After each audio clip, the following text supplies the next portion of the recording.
South Asia, छोटी जगह बड़े इश्यूज, भारत और उनके पड़ोसी देश जिनके साथ दोस्ती भी और टेंशन भी। Hello, myself Priyanka Bhadauria, I am your political science guide and mentor. Today we are going to discuss chapter 3rd of 12th class, that is contemporary South Asia. आज का टॉपिक है नेबर कंट्रीज, भारत और भारत के पड़ोसी देश जिनके साथ हमारे कैसे संबंध है, हमारे उनके हिस्टोरिकल रिलेशन कैसे थे, आज के वर्तमान जो संबंध है वो कैसे हैं। आज के टॉपिक में हम इस विषय के बारे में डिटेल में पढ़ेंगे।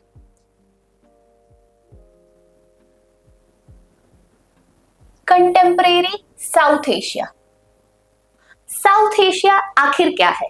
साउथ एशिया के बारे में हम ज्योग्राफिकली जानने की कोशिश करते हैं। साउथ एशिया पूरे वर्ल्ड में साउथ में आने वाला, एशिया के साउथ में आने वाला एक ऐसा रीजन है जहां पर रिसोर्सेज बहुत ज़्यादा है, जहां पर डाइवर्सिटी बहुत ज़्यादा है, जहां बहुत तरीके के लोग रहते हैं, अलग अलग उनके एथनिक ग्रुप्स हैं, उनकी भाषाएं अलग हैं।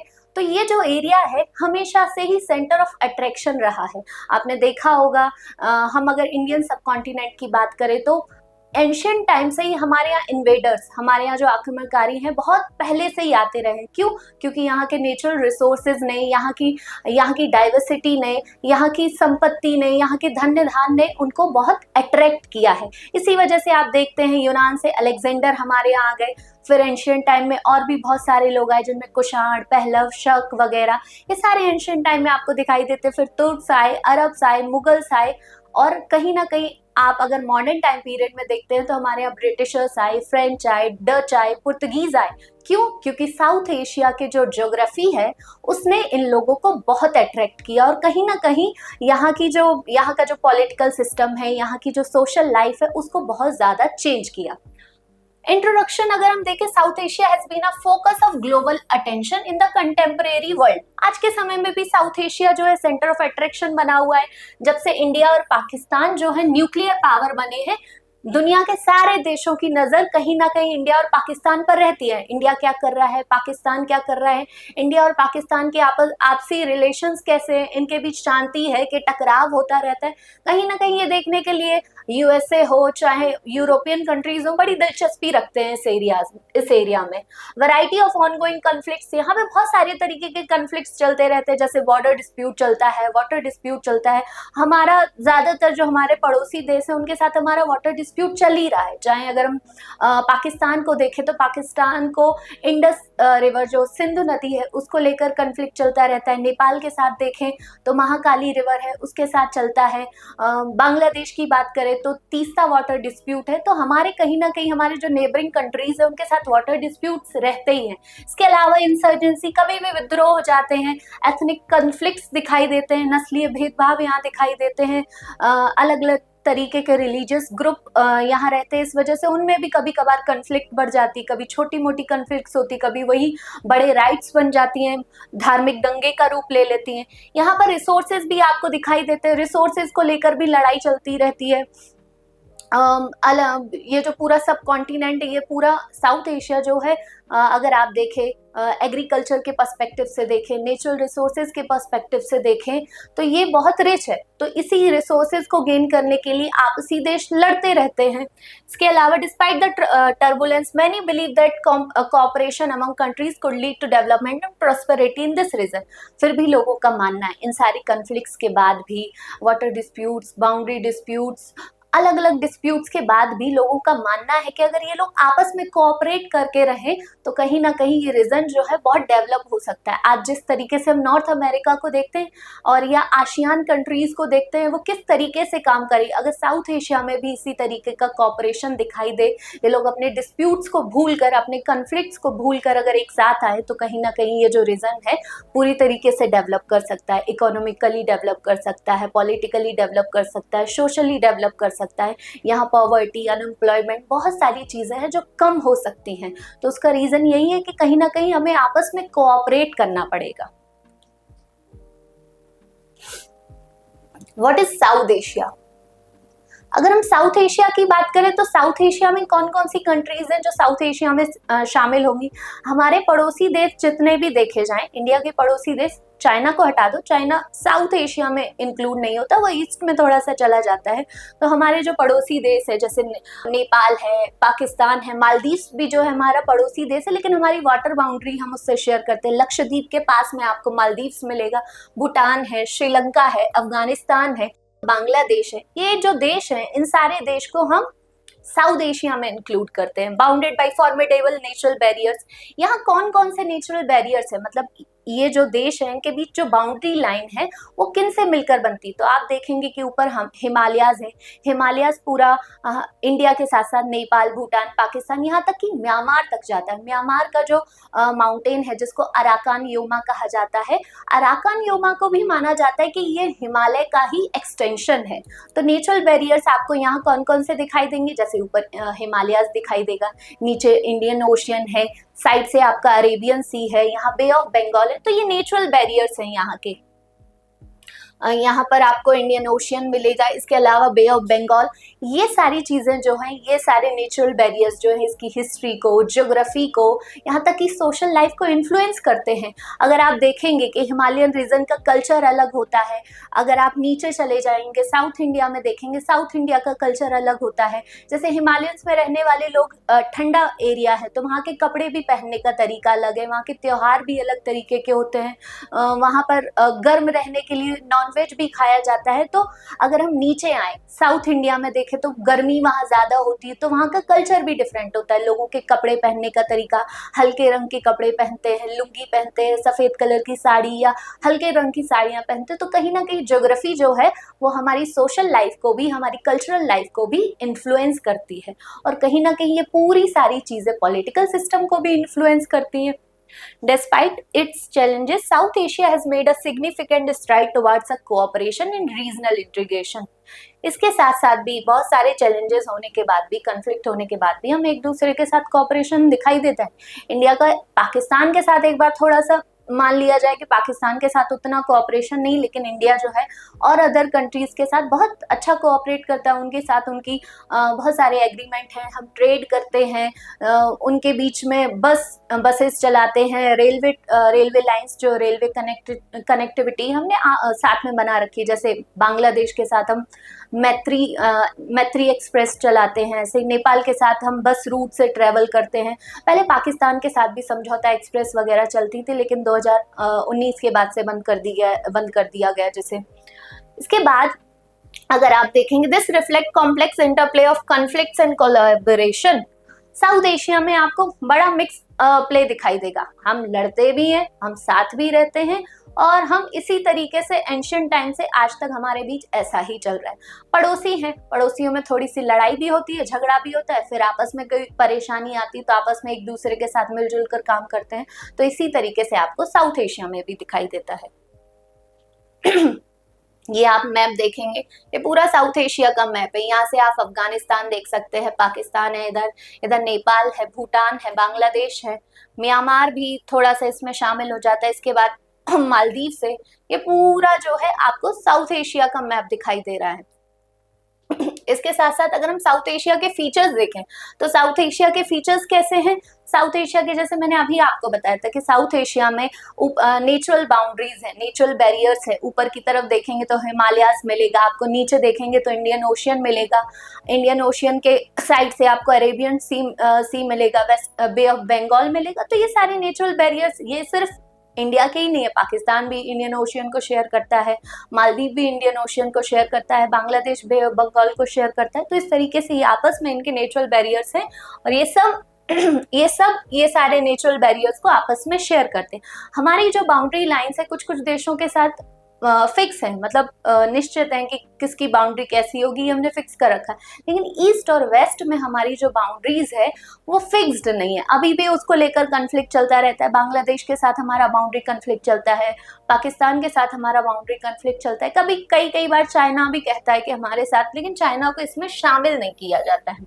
चाइना भी मैकमोहन लाइन, जो ब्रिटिशर्स जब गए थे तो मैकमोहन लाइन बनाकर गए थे। मैकमोहन लाइन बाउंड्री लाइन है जो कि इंडिया और चाइना को अलग करती है, लेकिन चाइना उस लाइन को नहीं मानता है। वो कहता है ये लीगली सही नहीं है, घर पे बैठ के या ऑफिस में मेज पर बैठ के कागजों पर इस बाउंड्री लाइन को बना दिया गया, इस बॉर्डर लाइन को बना दिया गया, तो उसको वो सही नहीं मानता। इसके बाद देखेंगे region experience various problems, border dispute, जैसे हमने बात की कि ये जो एरिया है इसके अगर हम फीचर्स की बात करें तो सबसे पहले तो नेचुरल बैरियर्स हैं, हिमालयाज, इंडियन ओशन, ये सब आपको दिखाई देंगे। इसके अलावा यहाँ की जो बाउंड्री लाइंस है वो फिक्स नहीं है, हमेशा बाउंड्री लाइन को लेकर कन्फ्लिक्ट चलते रहते हैं। इसके अलावा यहाँ पर जो है अलग अलग तरीके के एथनिक ग्रुप्स रहते हैं, बहुत सारे रिलीजन्स है, अलग अलग तरीके की भाषाएं बोली जाती है, तो यहाँ इन सारी चीज़ों को लेकर कन्फ्लिक्ट भी चलते रहते हैं। तो ये साउथ एशिया का फीचर। इसके बाद अगर हम देखें तो यहाँ पर गरीबी भी है, पॉवर्टी है, एजुकेशन जो लिटरेसी है वो बहुत ज़्यादा नहीं है, लोग पढ़े लिखे नहीं है, जेंडर इनइक्वलिटी बहुत ज़्यादा है इस एरिया में। यहाँ पर आप देखेंगे तो महिलाओं और पुरुषों के साथ बहुत ज़्यादा भेदभाव होता है। तो कहीं ना कहीं इस तरीके के फीचर्स जो हैं साउथ एशिया के फीचर्स कहे जाएंगे। इकोनॉमिक कंडीशन जो है ठीक है, अभी हम ग्रो कर रहे हैं लेकिन उस स्तर तक नहीं पहुंच पाए जिस स्तर तक यूरोपियन कंट्रीज हैं या नॉर्थ अमेरिका है, हम उस स्तर तक नहीं अभी पहुंच पाए हैं। हाँ, इस टॉपिक में हम बात करेंगे, ये बहुत इंपॉर्टेंट टॉपिक है, political journey of south Asian countries. South Asian countries हैं, इंपॉर्टेंट टॉपिक है, इसको बहुत ध्यान से सुनिएगा। और हर एक कंट्री की अपनी पॉलिटिकल जर्नी है, उनका पॉलिटिकल सिस्टम पहले कैसा था, अब कैसा है, या पूरे उस शुरुआत से लेके अभी तक उनके बीच में क्या क्या ऐसे चैलेंजेस आए, अप डाउन आए, उनका पॉलिटिकल सिस्टम कैसा रहा। तो ये सारे चीजों के बारे में हम इस टॉपिक में पढ़ेंगे। तो इस टॉपिक में हम पॉलिटिकल जर्नी पढ़ेंगे, हमारे जो नेबरिंग कंट्रीज हैं जैसे पाकिस्तान है, बांग्लादेश है, भूटान है, नेपाल है, मालदीव है, इनका पॉलिटिकल सिस्टम कैसा है। जैसे हमें इंडिया के बारे में पता है, इंडिया में डेमोक्रेसी चलती है, यहाँ का जो सुप्रीम लीडर है या सुप्रीम हेड ऑफ नेशन जिसे कहते हैं वो इलेक्टेड होता है, जनता उसको चुनती है, हमारा प्राइम मिनिस्टर जो है वो चुना जाता है, हमारा देश रिपब्लिक है। तो इसी तरीके से अगर हम देखेंगे तो हमारे जो पड़ोसी देश हैं वहाँ का पॉलिटिकल सिस्टम कैसा है, वहाँ लोग कैसे रूल करते हैं, वहाँ पर जो सरकार है कैसे चलाई जाती, कौन सा सिस्टम है, मोनार्की है, डिक्टेटरशिप है, मिलिट्री रूल है, रिपब्लिक है, किस तरीके का वहाँ शासन चलता है, हम इस टॉपिक में उस चीज के बारे में डिटेल में जानेंगे। जैसे कि आप देखेंगे इंडिया और श्रीलंका हमेशा से ही जब से आजाद हुए, जैसे 1947 में इंडिया आजाद हुआ, 1948 में श्रीलंका आजाद हुआ, दोनों ने आजाद होते ही डेमोक्रेसी को अपना लिया। हमारे यहाँ भी लोकतंत्र चलता है, उनके यहाँ भी लोकतंत्र चलता है। पाकिस्तान की बात करें तो पाकिस्तान में दोनों तरीके की चीजें देखी गई हैं। शुरुआत के टाइम में उन्होंने भी डेमोक्रेसी को अपनाने की कोशिश की, कॉन्स्टिट्यूशन बनाए, लेकिन कॉन्स्टिट्यूशन बनने के बाद, संविधान बनने के बाद वहां पर मिलिट्री रूल देखा गया कई समय तक। वहां पर बहुत ज्यादा अप एंड डाउन आते हैं, मिलिट्री जो है पूरे सिस्टम को कंट्रोल करने की कोशिश करती है। और आज भी देखा जाता है कि पाकिस्तान की जो मिलिट्री है वो बहुत ज़्यादा इन्फ्लुएंशियल है, वहाँ के सिस्टम पर उसकी पकड़ बहुत ज़्यादा है, वहाँ के सिस्टम को वो बहुत बुरी तरीके से प्रभावित करती है। तो पाकिस्तान में देखें तो मिलिट्री रूल और डेमोक्रेसी दोनों ही देखने को मिलती। इसी तरीके से बांग्लादेश भी जब 1971 में बना तो वहाँ पे भी डेमोक्रेसी अपनाई गई, लेकिन जब बनने के कुछ ही समय बाद जब शेख मुजीबुर रहमान की हत्या कर दी गई, असैसिनेट कर दिया गया उनको, तो वहां पर मिलिट्री रूल ले आए। तो बांग्लादेश में दोनों तरीके का, पाकिस्तान और बांग्लादेश दोनों ही, वहां पर दोनों ही तरीके का सिस्टम चलता है। वहां पर आपको डेमोक्रेसी भी देखने को मिलेगी, वहां पर मिलिट्री रूल भी देखने को मिलेगा। इसके बाद अगर हम बात करें नेपाल की, तो नेपाल में मोनार्की चलती थी। मोनार्की का मतलब होता है राजतंत्र। नेपाल में जो पहले राजाओं का शासन होता था, फिर लोग आए, जनता आई, उन्होंने मांग की कि नहीं, हमको डेमोक्रेसी चाहिए, तो वहां पे माओइस्ट मूवमेंट चलाए गए। माओवादी मूवमेंट ऐसे मूवमेंट होते हैं जिसमें ये कहा जाता है कि अगर हमें कोई अधिकार प्राप्त करने या हमको अपने राइट्स गेन करने हैं तो हमको वायलेंट मूवमेंट अपनाने पड़ेंगे, हमको हिंसा करनी पड़ेगी, हमको हथियार उठाने पड़ेंगे। तो ऐसे माओइस्ट मूवमेंट हुए, तो वहाँ के जो मोनार्क्स थे या राजा थे उन पर दबाव डाला गया कि आप हमारे यहाँ डेमोक्रेसी लेकर आओ। तो बहुत बाद में वो भी डेमोक्रेसी लेकर आए। मालदीव्स की बात करें तो वहाँ पे सल्तनत चलती थी, वहाँ पर इस्लामिक सुन्नी लोग रहते, इस्लाम चलता है लेकिन इस्लाम में भी वहाँ पे सुन्नी लोग रहते, तो वो सेकुलर कंट्री नहीं है, लेकिन बाद में उसको रिपब्लिक बनाया गया और फिर मल्टी पार्टी सिस्टम लेकर आए। मल्टी पार्टी सिस्टम होता है जहां पर एक से अधिक राजनीतिक दल पाए जाते हों, उसको मल्टी पार्टी सिस्टम कहते हैं। अब हम बात करते हैं भूटान की। भूटान में भी कॉन्स्टिट्यूशन, पहले वहां पर भी मोनार्की थी, फिर कॉन्स्टिट्यूशन लेकर आए, उसके बाद वहां पर भी मल्टी पार्टी डेमोक्रेसी है। तो हमने अभी सिर्फ ब्रीफली थोड़ा सा उसमें समझ लिया कि किस तरीके से कैसा सिस्टम था। अब हम डिटेल में बात करेंगे। जैसे आपने देखा श्रीलंका और इंडिया दोनों ही इंडिपेंडेंस के बाद वहां पे डेमोक्रेटिक सिस्टम लेकर आए। बांग्लादेश और पाकिस्तान दोनों में आपने देखा कि सिविलियन सिस्टम भी रहा और मिलिट्री रूल भी रहा। नेपाल में मोनार्की से वो किसकी तरफ शिफ्ट हुए, डेमोक्रेटिक रिपब्लिक की तरफ शिफ्ट हुए। ऐसे ही भूटान में कॉन्स्टिट्यूशनल मोनार्की से वो मल्टी पार्टी सिस्टम में गए। वहां पर राजा जो है संविधान के हिसाब से काम करता था, तो भूटान में कॉन्स्टिट्यूशनल मोनार्की से वो मल्टी पार्टी डेमोक्रेसी बने 2008 में। इसी तरीके से मालदीव्स में पहले सल्तनत चलती थी, उसके बाद वो रिपब्लिक बने। Presidential form of government in 1968, presidential form of government लेकर आए 1968 में। प्रेसिडेंशियल फॉर्म ऑफ गवर्नमेंट क्या होता है ये समझेंगे।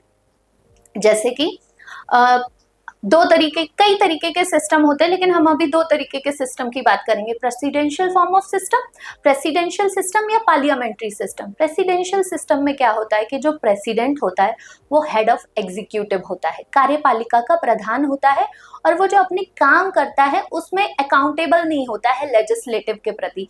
मतलब वो विधान जो संसद होती है या जो विधायिका होती है उसके प्रति जवाबदेह नहीं होता है। वो जो अपने काम करेगा उसके लिए फ्री होता है, इंडिपेंडेंट होता है। जैसे हमारे यहाँ पार्लियामेंट्री सिस्टम होता है, हमारे यहाँ पीएम को अगर कोई काम करना हो तो उसको संसद से अप्रूवल लेना पड़ेगा, संसद से अनुमोदन लेना पड़ेगा, बिल बनाकर उसको पास करना पड़ेगा, फिर जाकर वो कोई काम कर सकता है। तो वो जवाबदेह होता है किसके प्रति, संसद के प्रति, विधायिका के प्रति। लेकिन प्रेसिडेंशियल सिस्टम में ऐसा नहीं होता है। प्रेसिडेंशियल सिस्टम में प्रेसिडेंट जो होता है वो इंडिपेंडेंट होता है और ऑटोनोमसली स्वायत्त होकर काम करता है। ऐसा यूएसए में भी देखा जाता है। डोनाल्ड ट्रंप आजकल कुछ भी करते हैं क्योंकि वो किसी के प्रति अकाउंटेबल नहीं, वो 4 साल के लिए रहेंगे और 4 साल स्वतंत्र होकर अपने काम कर सकते हैं।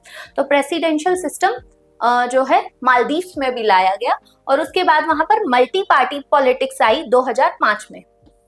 1968 में तो वो प्रेसिडेंशियल सिस्टम ले आए, लेकिन 2005 में वो मल्टी पार्टी सिस्टम लेकर आए। मल्टी पार्टी सिस्टम मैंने आपको बताया कि जहां पर एक से अधिक दल हो, अपोजिशन भी हो, कोई एक ही पार्टी ना होकर रूल करती रहे, वही डिक्टेटर बन जाए, सही भी करे गलत भी करे तो भी उसको अपोज करने वाला ना हो, तो ये भी एक सिस्टम जो है ना खराब हो सकता है, इसीलिए मल्टी पार्टी सिस्टम लेकर आए। Democracy in south Asia, south Asia की डेमोक्रेसी कैसी है? साउथ एशिया कितना भी मिक्स्ड हो, डाइवर्स हो, लेकिन वहाँ की जनता जो है वो एक ही चीज चाहती है कि हमारे यहाँ डेमोक्रेसी हो। चाहे वो पाकिस्तान हो, बांग्लादेश हो, इंडिया हो, नेपाल हो, भूटान हो, वहाँ रहने वाले सभी लोग ये चाहते हैं कि उनके यहाँ लोकतंत्र हो, जनता चुने कि उनका प्रतिनिधि कौन होगा, उनका रिप्रेजेंटेटिव कौन होगा, ना कि कोई किसी परिवार विशेष से कोई व्यक्ति आ जाए, वो बन जाए प्राइम मिनिस्टर, प्रेसिडेंट या राजा, वही अपने बच्चे को बनाए फिर उसके बच्चे को बनाए। तो जनता ऐसा नहीं चाहती। जनता चाहती कि अगर हम टैक्स पे करते हैं तो हमारी बात भी सुनी जाए, हमें भी उस सिस्टम में इन्वॉल्व किया जाए। तो पूरी जो साउथ एशिया की जितनी भी कंट्रीज हैं डेमोक्रेसी को सपोर्ट करती हैं।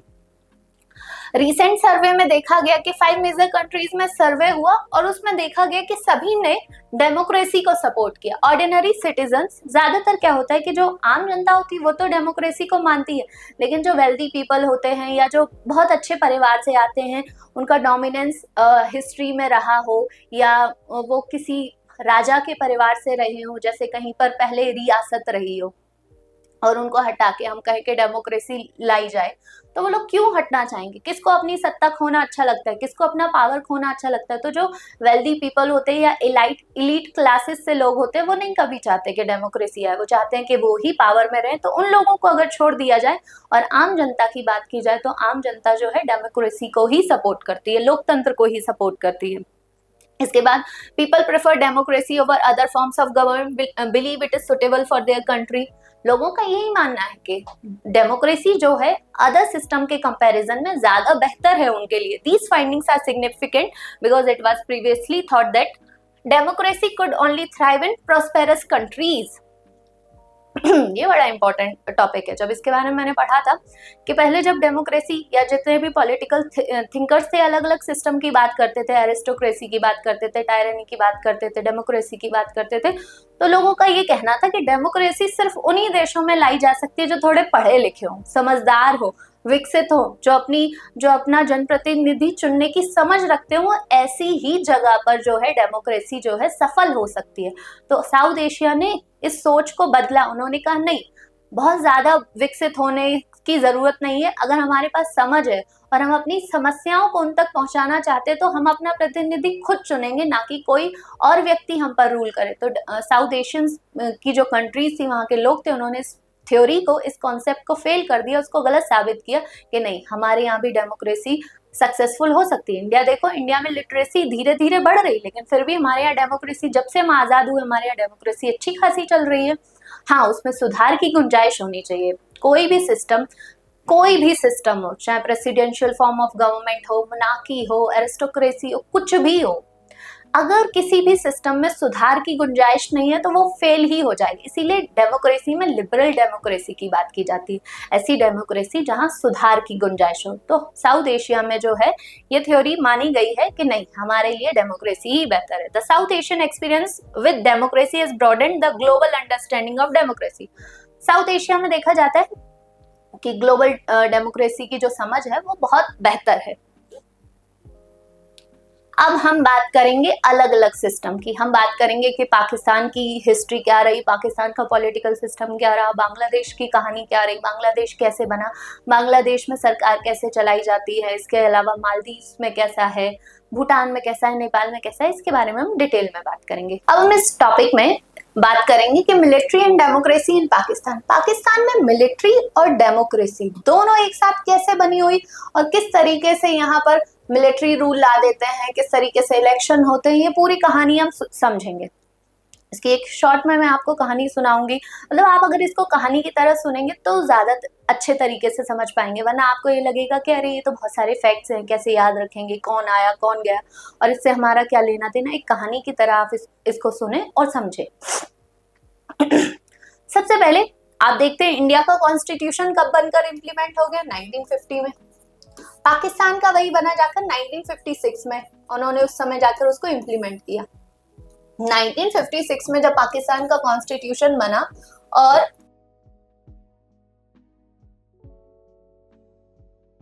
वहां पर कॉन्स्टिट्यूशन बनने के साथ ही जो वहां के आर्मी चीफ थे या जनरल थे, अयूब खां, उन्होंने जो सिस्टम था उसको टेक ओवर कर लिया। मतलब उन्होंने वहां पर सैन्य तख्ता पलट किया, इसको बोलते हैं मिलिट्री कू।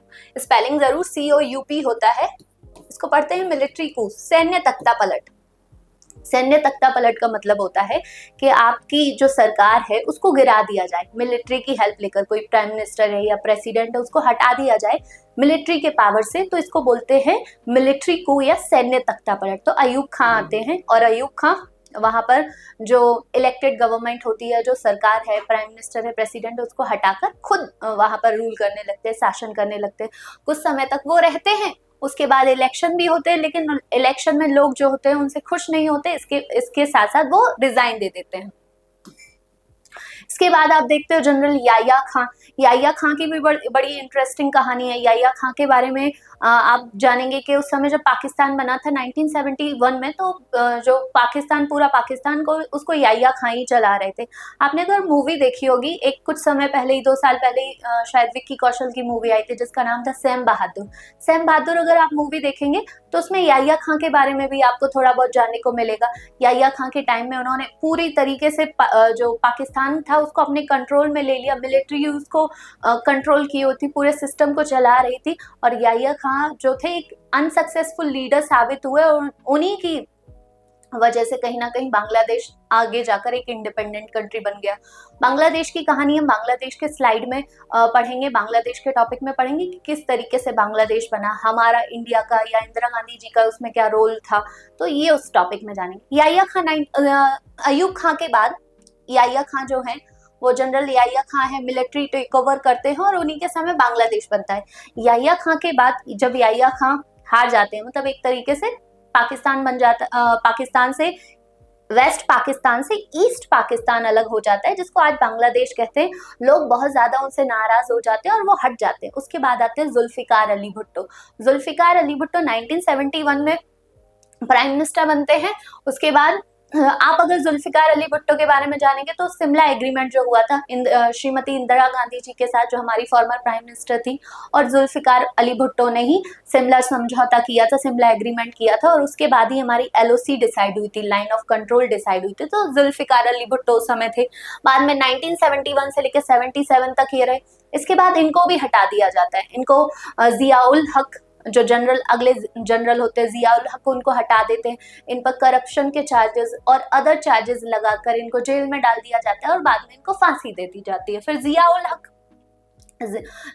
हक डेमोक्रेसी चलाते हैं, सिस्टम को रन करते हैं, लेकिन इन्हीं के समय में जो जनता है वो प्रो डेमोक्रेसी की मांग करने लगती है। मतलब अब ऐसी कंडीशन, लोगों को समझ में आ जाता है कि मिलिट्री हमको क्यों चला रही है, मिलिट्री क्यों रूल कर रही है। मिलिट्री का काम तो सिर्फ सिक्योरिटी प्रोवाइड करना है, हमारी सुरक्षा करना है, हमारी जो बॉर्डर्स है उनकी सेफ्टी मेंटेन करना है। उसका काम पॉलिटिक्स नहीं है। पॉलिटिकल सिस्टम को चलाने का काम पॉलिटिकल लीडर्स का होना चाहिए, पीपल रिप्रेजेंटेटिव्स का होना चाहिए, जो जनप्रतिनिधि, जिनको जनता चुने, उनका काम है ये राजनीति चलाना, राजनीति करना। तो इसके बाद जियाउल हक के समय में ही डेमोक्रेटिक मूवमेंट होते हैं, फिर उसके बाद इलेक्शन किए जाते हैं और इलेक्ट होकर बेनजीर भुट्टो 1988 में प्राइम मिनिस्टर बनती है।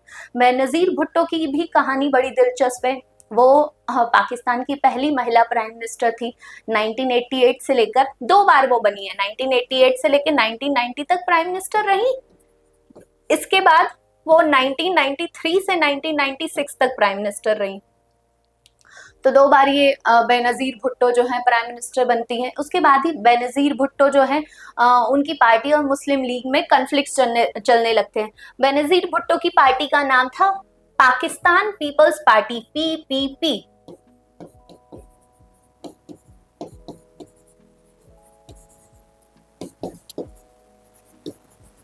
इनकी पार्टी और मुस्लिम लीग दोनों में कन्फ्लिक्ट चलते हैं और आगे जाकर मुस्लिम लीग जो है इलेक्शन जीती और नए जो प्राइम मिनिस्टर बनते हैं उनका नाम है नवाज शरीफ।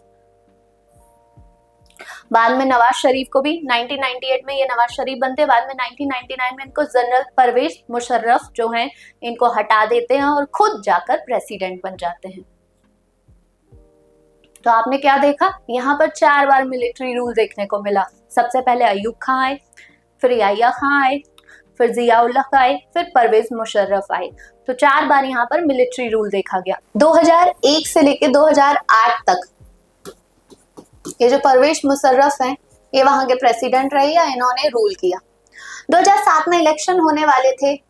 बेनजीर भुट्टो फिर से इलेक्शन लड़ने के लिए आती हैं। बेनजीर भुट्टो हार जाने के बाद 1996 के बाद 1999 के बाद देश छोड़ के चली जाती हैं और बाद में उनको लगता है नहीं, हमें अपनी जनता के लिए काम करने के लिए आना चाहिए। 2007 में जब इलेक्शन कैंपेन चल रहे होते हैं तो वो अपनी जनता से मिलने जाती हैं और उसी समय उनका असैसिनेशन हो जाता है, उनकी राजनीतिक हत्या हो जाती है और फिर जाकर लोगों को समझ में आ जाता है कि इसमें किसका रोल रहा होगा, किसने उनको मरवाया होगा। तो कहीं ना कहीं उस समय के बाद से पाकिस्तान में देखा जाए डेमोक्रेटिक रूल ही चल रहा है, वहाँ पर सरकार जो है वो जनता चुनकर भेजती है, इलेक्शन होता है और वहाँ पर जाकर अपना काम करती है। लेकिन आप हाल फिलहाल के समय में देखें तो आशिम मुनीर का नाम बहुत आता रहता है, वो वहाँ के जनरल है, लगता है कि उनको हटा दिया जाएगा या फिर से मिलिट्री रूल आ सकता है। तो ऐसे पॉसिबिलिटीज जताई जाती है, लेकिन हाल फिलहाल में वहां पर डेमोक्रेटिक सिस्टम ही चल रहा है। ये सब आपने पूरी कहानी समझ ली।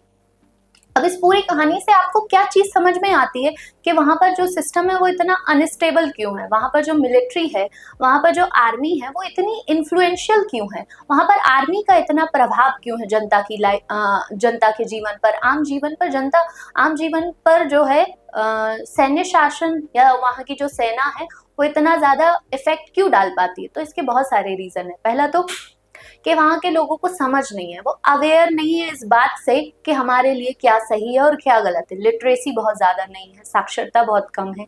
इसके अलावा वहाँ पर जो इलीट क्लासेस हैं उनका रोल बहुत ज़्यादा है। वो लोग जो जिनके पास पैसा है वो राजनीति को बहुत प्रभावित करते हैं। जो मिलिट्री है, मिलिट्री के पास अपने खुद के बहुत ज़्यादा रेवेन्यूज है, उनके पास बहुत ज़्यादा पैसा है।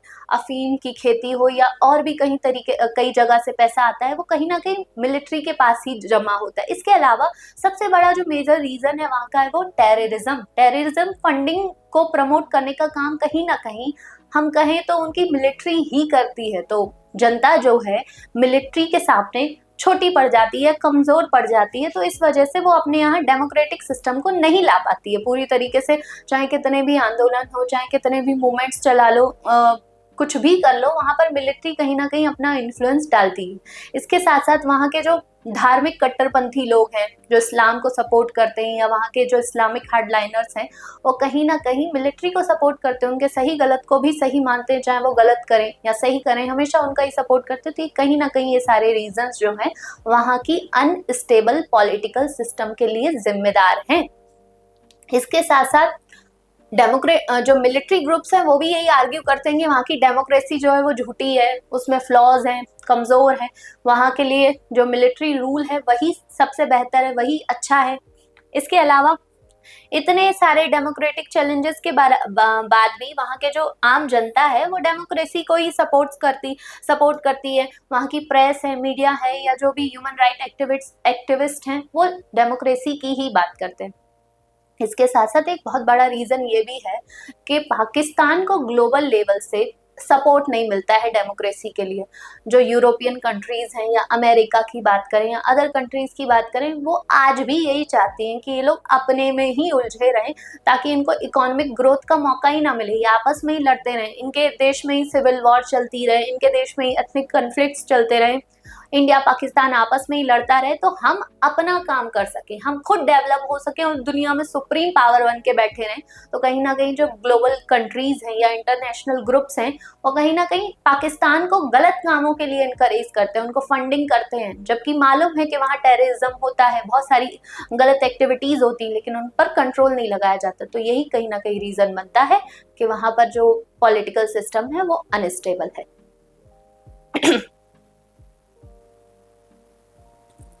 अब हम बात करते हैं डेमोक्रेसी इन बांग्लादेश। तो बांग्लादेश की अगर हम बात करें तो बांग्लादेश के बनने की कहानी भी बड़ी इंटरेस्टिंग है। जब हमारा देश आजाद हुआ तो वो दो भागों में टूटा, जिसको जो वेस्ट वाला पार्ट था उसको वेस्ट पाकिस्तान कहा गया, और जो ईस्ट वाला पार्ट था उसको ईस्ट पाकिस्तान कहा गया, जिसको आज हम बांग्लादेश के नाम से जानते हैं। वैसे तो वो पाकिस्तान और इंडिया में ही टूटा, जो ब्रिटिश इंडिया था वो डिवाइड होकर पाकिस्तान और इंडिया में ही एक सुप्रीम कंट्री बना या सॉवरेन कंट्री बना। लेकिन पाकिस्तान के दो हिस्से किए गए, एक का नाम था वेस्ट पाकिस्तान, जो वेस्ट वाला एरिया अपने इंडस रिवर के साइड से जो एरिया है नॉर्थ वेस्ट में आता है उसको वेस्ट पाकिस्तान कहा गया, और जो वेस्ट बंगाल के साइड से आता है उसको ईस्ट पाकिस्तान कहा गया। तो ईस्ट पाकिस्तान और वेस्ट पाकिस्तान में ऐसे क्या कन्फ्लिक्ट्स हुए कि ये एक देश बन के उभर के आया, ये इसके लिए इसको देश बनाने के लिए जो है वायलेंस का सहारा लेना पड़ा या मिलिट्री युद्ध की जरूरत पड़ी, ऐसी नौबत क्यों आई? इसके लिए भी पहले हम इसकी हिस्ट्री में जाते हैं। तो बांग्लादेश की अगर हम बात करें तो बांग्लादेश के बनने की कहानी से पहले हम उसकी हिस्ट्री को समझते हैं। बांग्लादेश जब ईस्ट पाकिस्तान था तो बांग्लादेश, अगर हम उसके लोगों को देखें तो बांग्लादेश में रहने वाले जो लोग थे वो बंगाली भाषा बोलते थे, उनका कल्चर अलग था, उनकी आइडेंटिटी अलग थी, उनकी पहचान अलग थी। और कहीं ना कहीं जो एक देश को बनाने में जब इंडिया और पाकिस्तान अलग हुआ तो कहीं ना कहीं उन्होंने अपने लोगों का प्रतिनिधित्व किया। उन लोगों ने मांग की, ज्यादातर जो ईस्ट पाकिस्तान के लोग थे वो ज्यादा पढ़े लिखे थे, ढाका यूनिवर्सिटी वगैरह वहीं पे बनी हुई थी, वो लोग बहुत अच्छे तरीके से अवेयर थे अपनी चीजों को लेकर। लेकिन पाकिस्तान बनने के बाद जितना ध्यान वेस्ट पाकिस्तान पर दिया गया उतना ईस्ट पाकिस्तान पर नहीं दिया गया। वहाँ के लोगों को उतनी इम्पोर्टेंस नहीं दी गई। वहाँ के रॉ मटेरियल को ले जाकर जो सारी इंडस्ट्रीज थी वो वेस्ट पाकिस्तान में बनाई। तो कहीं ना कहीं लोगों को इससे लोगों के मन में असंतोष पैदा हुआ, उनके मन में फ्रस्ट्रेशन बढ़ी कि जो कुछ भी आप यहाँ से ले रहे हो और उसका यूटिलाइजेशन जो है वेस्ट पाकिस्तान में कर रहे हो, तो हमारे लिए आपने क्या छोड़ा। इसके बाद जब याहिया खान जनरल बनते हैं और मिलिट्री रूल वहां पर पाकिस्तान में आता है तो बांग्लादेश में बहुत ज्यादा एट्रोसिटीज बढ़ा देते हैं, बांग्लादेशी लोगों के साथ अत्याचार करते हैं।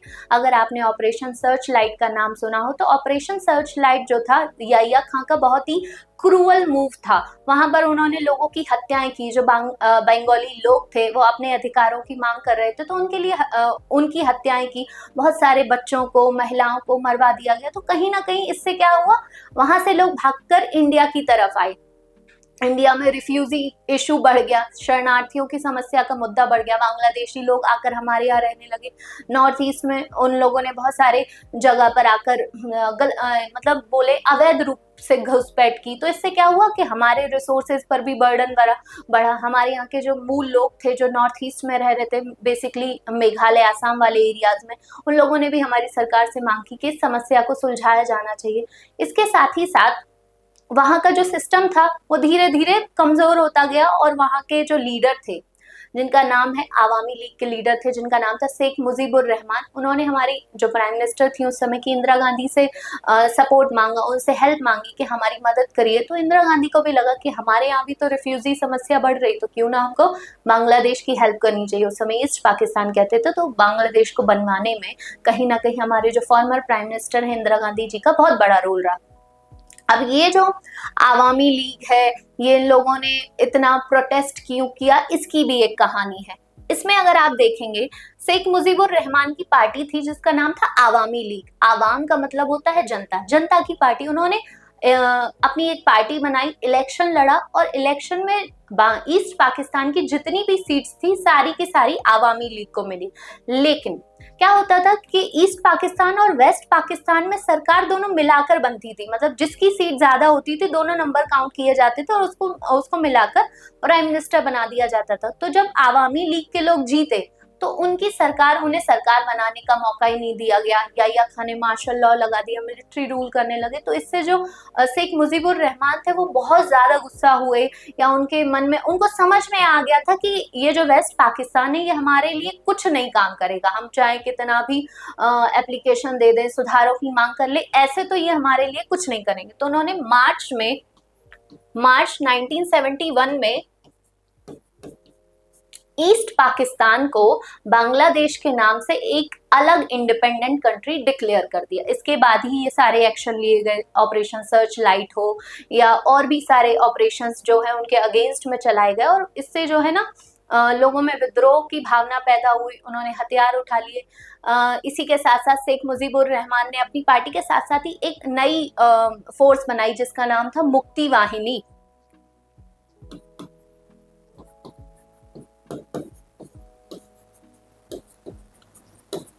उस मुक्ति वाहिनी के जो सैनिक थे उनको ट्रेन करने का काम इंडियन आर्मी ने किया, या हमारे यहाँ की डिफेंस फोर्सेस ने उनको ट्रेनिंग दी, और कहीं ना कहीं इन्हीं लोगों ने जाकर हेल्प की।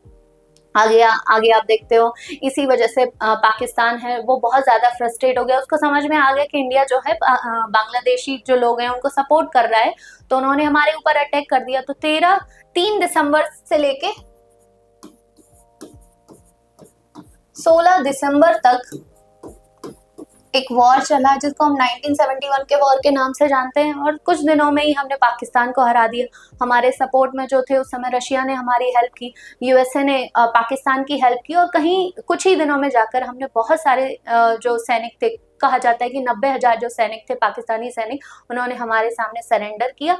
और उसके बाद जाकर शिमला समझौता होता है और एलओसी बना दी जाती है, लाइन ऑफ कंट्रोल बना दी जाती है, और बोल दिया जाता है कि ये जो सीमा रेखा है ये कोई इंटरनेशनल बॉर्डर लाइन नहीं है, ये हमारे और आपकी मानी हुई रेखा है, इसको हम और आप दोनों ही क्रॉस नहीं करेंगे।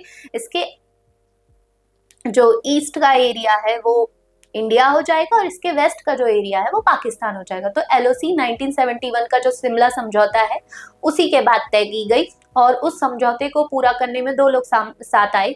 2 लोगों के बीच में वो समझौता हुआ, एक का नाम था जुल्फिकार अली भुट्टो, और हमारी तरफ से जो थे वो श्रीमती इंदिरा गांधी जी थी। तो ये चीज आप याद रखेंगे। इसके बाद वेस्ट पाकिस्तान गवर्नमेंट रिफ्यूज, वही पूरी कहानी कि वेस्ट पाकिस्तान की जो गवर्नमेंट थी, सरकार थी, उसने उनकी पार्टी या उनकी सरकार नहीं बनने दी, जिस वजह से उन्होंने अपनी मुक्ति वाहिनी नाम की फोर्स बनाई, एक आर्मी बनाई और वायलेंट रिवॉल्ट किया, एक सैन्य विद्रोह किया, क्रांति की, जिसके बाद 1971 में जाकर एक इंडिपेंडेंट कंट्री बांग्लादेश बन पाए। लेकिन बांग्लादेश की इंडिपेंडेंस जो है वो उन्होंने मार्च में ही डिक्लेयर कर दी थी, इसीलिए बांग्लादेश जो है मार्च में ही अपना इंडिपेंडेंट डे मनाता है। तो ये कहानी हमने पूरी जानी बांग्लादेश के बनने की। अब बांग्लादेश बनने के बाद वहां पे कैसा सिस्टम अपनाया गया वो भी समझते हैं।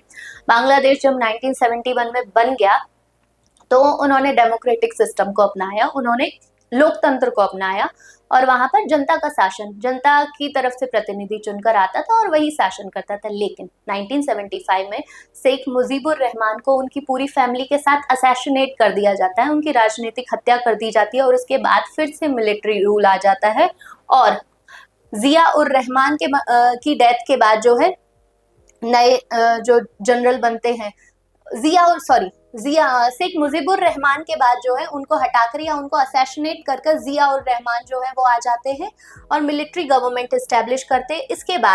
इसके बाद लेफ्टिनेंट जनरल एचएम इरशाद जो है वो मिलिट्री कू कर देते हैं और इस तरीके से आप देखेंगे कि बांग्लादेश में डेमोक्रेटिक सिस्टम भी दिखाई दिया और मिलिट्री रूल भी दिखाई दिया। इसके बाद जब एचएम इरशाद जो थे उनके समय में ही लोगों ने डेमोक्रेसी की मांग चालू कर दी। उन्होंने बोला कि हमारे यहाँ डेमोक्रेसी होनी चाहिए, तो एचएम इरशाद ने जो है थोड़े बहुत डेमोक्रेटिक सुधार किए और आगे चलकर उनकी भी सरकार गिर जाती है और 1990 में वो हटा दिए जाते हैं। 1991 के बाद से रिप्रेजेंटेटिव डेमोक्रेसी वहाँ चलती है और वहां पर भी मल्टी पार्टी इलेक्शन हुए और एक नई सरकार वहां पर बनाई गई। मल्टी पार्टी सिस्टम के बारे में हमने आपको पहले ही बताया कि मल्टी पार्टी सिस्टम जहां एक से अधिक राजनीतिक दल हो।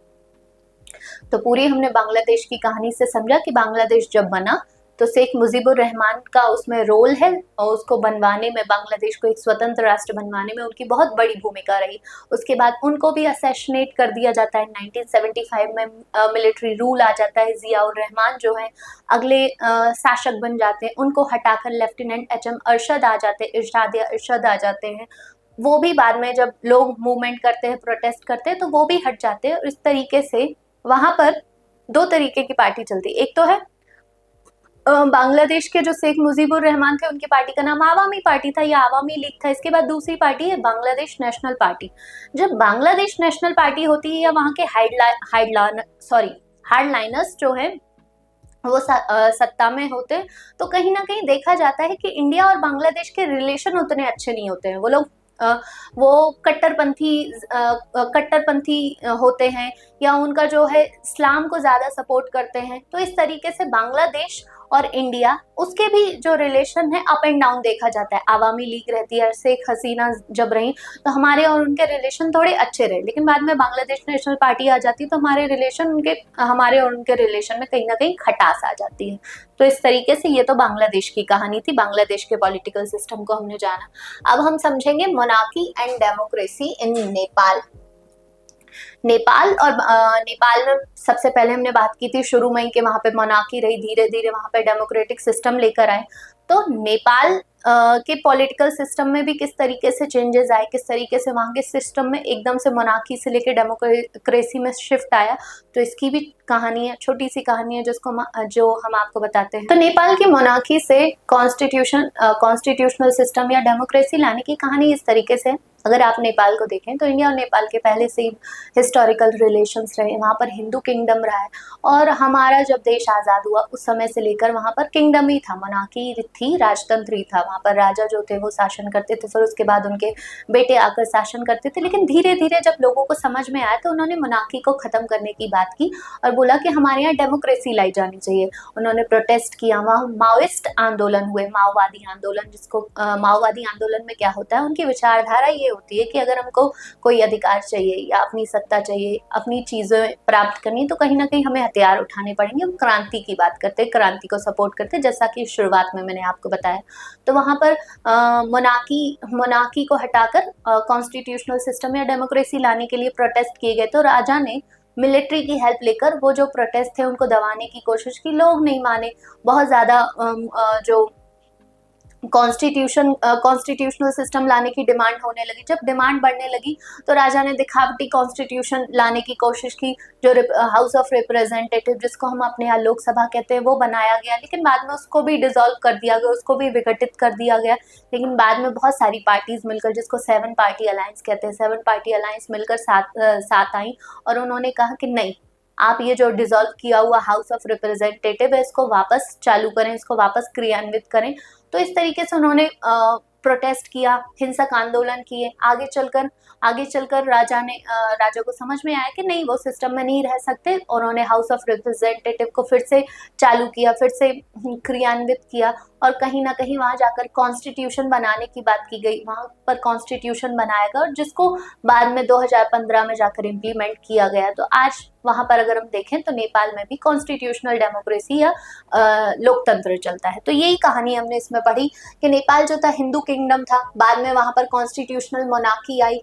कुछ समय तक पॉलिटिकल पार्टीज ने मांग की कि नहीं, हमको और अच्छी बेहतर गवर्नमेंट चाहिए जो कि पारदर्शी हो, जवाबदेह हो, लेकिन राजा ने ऐसा नहीं किया। वहां पर मिलिट्री सपोर्ट की मदद से जो डेमोक्रेटिक मूवमेंट थे या डेमोक्रेटिक प्रोटेस्ट थे उनको कम करने की बात की गई, डेमोक्रेटिक एक्सपेंशंस को लिमिटेड कर दिया गया। इसके बाद 1990 में आप देखते हैं कि न्यू डेमोक्रेटिक कॉन्स्टिट्यूशन की बात की गई। प्री डेमोक्रेसी मूवमेंट जब चलाए गए तो डेमोक्रेटिक गवर्नमेंट को भी मतलब बहुत सारी समस्याएं देखने को मिली। इसके बाद 1990s में माओइस्ट मूवमेंट हुए, माओवादी सरकार या माओवादी लोग जो थे वो इन्फ्लुएंस में आए। उन्होंने आर्म इंसर्जेंसी लागू की। इंसर्जेंसी का मतलब होता है विद्रोह। तो इस तरीके के उन्होंने मूवमेंट किया और मोनार्की को हटाने की मांग की। इसके बाद 2002 में जो थे राजा ने जो है पार्लियामेंट को एबॉलिश कर दिया, डिसमिस कर दिया। इसके बाद आगे चल के 2006 में 7 पार्टी अलायंस बना। 7 पार्टी अलायंस ने जो है Maoist and social activist force the king to restore the dissolve house of representative. उन्होंने मांग की जो डिसॉल्व हाउस ऑफ रिप्रेजेंटेटिव है या आम सभा है उसको फिर से संचालित किया जाए, फिर से क्रियान्वित किया जाए। आगे चलकर नेपाल का जो कॉन्स्टिट्यूशन बनता है उसका ड्राफ्ट तैयार किया जाता है। उसमें मांग की जाती है कि कॉन्स्टिट्यूशन ऐसा बनाया जाए जहां पर हिस्टोरिकल जो उनके अचीवमेंट्स है या जो उनका ऐतिहासिक सिस्टम है उसको खत्म ना किया जाए, उसको छेड़छाड़ ना की जाए। जैसे आप आज ब्रिटेन में देखते हो, ब्रिटेन में राजा भी है, पार्लियामेंट भी है। तो उन्होंने मांग की कि नहीं, यहाँ दोनों चीजें क्यों नहीं हो सकती, मोनार्की भी हो, कॉन्स्टिट्यूशन भी हो। लेकिन कुछ लोगों का मानना था कि मोनार्की जो है वो सही नहीं है, हमको पूरी डेमोक्रेसी चाहिए। Maoist and some groups were cautious of some believed a nominal monarchy was necessary for historical continuity while Maoist pushed for radical social and economic reform। कुछ लोगों का मानना था, जब कॉन्स्टिट्यूशन बन रहा था, कुछ लोगों का मानना था कि उसकी जो ऐतिहासिक पहचान है वो बनी रहनी चाहिए, वहां पे जो राजतंत्र है वो भी बना रहे, कॉन्स्टिट्यूशन सिस्टम भी आ जाए। लेकिन माओवादी जो थे वो चाहते थे कि नहीं, पूरा रेडिकल चेंजेस हो, पूरी तरीके से परिवर्तन हो, वहां पर पॉलिटिकल सिस्टम को चेंज किया जाए, सोशल रिफॉर्म लाए जाए, इकोनॉमिक रिफॉर्म लाए जाए। मास्ट इस तरीके से 2008 में नेपाल जो है नेपाल में मोनार्की खत्म हो जाती है और डेमोक्रेटिक रिपब्लिक बनता है, और उनका वो जो अपना कॉन्स्टिट्यूशन अडॉप्ट करते हैं 2015 में। तो ये पूरी उनकी कहानी थी। एक चीज इसमें एक पॉइंट दिया गया, जब माओवादी सरकार या माओवादी पार्टी या माओवादी दल सत्ता में होता है तो वो कहीं ना कहीं इंडिया से सतर्क होकर रहता है। उसको डर है या उसको आशंका है या उनका मानना है कि जो इंडिया है वो नेपाल के लिए खतरा है। तो इस तरीके से उनकी विचारधारा इंडिया से सतर्क रहने की है। अब आते हैं हम ethnic conflict and democracy in Sri Lanka. अब हम बात करते हैं ethnic conflict and democracy in Sri Lanka. Sri Lanka के इतिहास को अगर देखा जाए, श्रीलंका की हिस्ट्री को देखा जाए या श्रीलंका के पॉलिटिकल सिस्टम को देखा जाए तो वो दिलचस्प भी है, साथ ही साथ उससे सीखना भी चाहिए। श्रीलंका जो एक बेहतर केस स्टडी बन सकती है पूरे ग्लोबल वर्ल्ड के लिए कि कैसा सिस्टम या किस तरीके की चीजें जो है एक देश में नहीं होनी चाहिए। जैसे अभी हमने देखा कि बांग्लादेश में जो लोग रहते थे, जो बंगाली लोग थे, बंगाली भाषा बोलते थे, उन पर उर्दू थोपने की कोशिश भी की गई थी। वेस्ट पाकिस्तान ने ईस्ट पाकिस्तान के लिए भी कंपलसरी लैंग्वेज जो है उर्दू को बनाने की कोशिश की। तो इस तरीके के प्रोटेस्ट हुए, एक नया देश बना। ऐसे ही श्रीलंका में भी एथनिक कॉन्फ्लिक्ट चलता था। श्रीलंका में 2 तरीके के लोग रहते थे, एक तो होते थे तमिल श्रीलंकन, एक को बोला जाता था सिंघली या सिंघलियंस। श्रीलंका का पूरा नाम सिंघल आइलैंड था। अगर हम हिस्ट्री में जाएं तो श्रीलंका को पुराने समय में सिंघल द्वीप कहा जाता था। तो श्रीलंका में 2 तरीके के लोग रहते थे, एक तो तमिल लोग, तमिल श्रीलंकन लोग, या जो मूल वहां के सिंघलियंस थे या सिंघली थे वो लोग रहते थे। वो उनकी भाषा भी सिंगली थी। तो और जो तमिल श्रीलंकन थे उनकी भाषा तमिल थी। अब हम इन तमिल श्रीलंकन की कहानी पढ़ते हैं या कहानी समझने की कोशिश करते हैं। वहां पर दो तरीके के तमिल रहते थे। एक तो जो थे वो श्रीलंकन तमिल्स थे,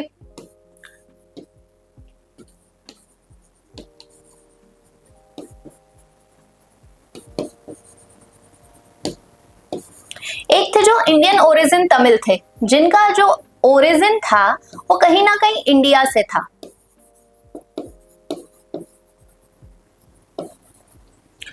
अब हम ये कहानी जानने से पहले ये पता करने की कोशिश करते हैं कि वहां पे इंडियन ओरिजिन के तमिल कैसे पहुंचे। तो अगर आपने हिस्ट्री पढ़ी हो और साउथ की हिस्ट्री पढ़ी हो तो आपने देखा होगा चोल, चालुक्य, पल्लव, इन लोगों ने श्रीलंका तक अपना एम्पायर एक्सपेंड किया, श्रीलंका तक शासन किया और वहां पर अपने जो मंदिर बनाए, बहुत सारे कल्चरल डेवलपमेंट किया। तो अपने साथ साथ वहां पर वो तमिल लोग भी गए। तो उस तरीके से वहां जो लोग पहुंचे काफी लंबे समय तक शासन करते करते वहां के श्रीलंकन तमिल बन गए, या उनको मूल तमिल, भारतीय मूल का तमिल कहा जाने लगा। जब उन्होंने शासन किया तो लंबे समय तक वहां रहने के बाद उन्हीं को श्रीलंकन तमिल कहा जाने लगा। लेकिन इंडियन ओरिजिन वाले तमिल कौन से थे? इंडियन ओरिजिन वाले तमिल वो तमिल थे जब हमारे यहाँ ब्रिटिशर्स आए तो ब्रिटिशर्स ने अपनी कॉलोनी बनाई और श्रीलंका को भी अपनी कॉलोनी बनाया। जो साउथ इंडिया का पार्ट है वहां से काम करने के लिए वो कुछ लोगों को श्रीलंका लेकर गए। वो ज्यादातर जहाँ इंडिया से जो तमिल गए हुए थे उनको इंग्लिश भी आती थी, वहां पर काम करने के लिए, ऑफिसेज में काम करने के लिए, लेबर के फॉर्म में भी अगर उन्होंने काम किया तो कहीं ना कहीं वो दो भाषाएं जानते थे। एक भाषा थी तमिल, दूसरी भाषा थी इंग्लिश। तो इस तरीके से वो इंडियन ओरिजिन के तमिल कहलाए। अब कुछ ऐसे तमिल्स थे जिनके पास कोई सिटीजनशिप नहीं थी, बहुत सारे ऐसे तमिल्स थे जिनको कोई नागरिकता प्राप्ति नहीं हुई थी। तो वो भाषा तो तमिल बोलते थे पर उनकी कोई देश के तौर पर कोई पहचान नहीं थी, कोई नागरिकता नहीं थी। अब कहानी कहाँ से स्टार्ट होती है? जब ब्रिटिशर्स से श्रीलंका आजाद हुआ 1948 में, हम कहानी वहां से शुरू करते हैं। 1948 में श्रीलंका आजाद हुआ, श्रीलंका में डेमोक्रेसी लाई गई।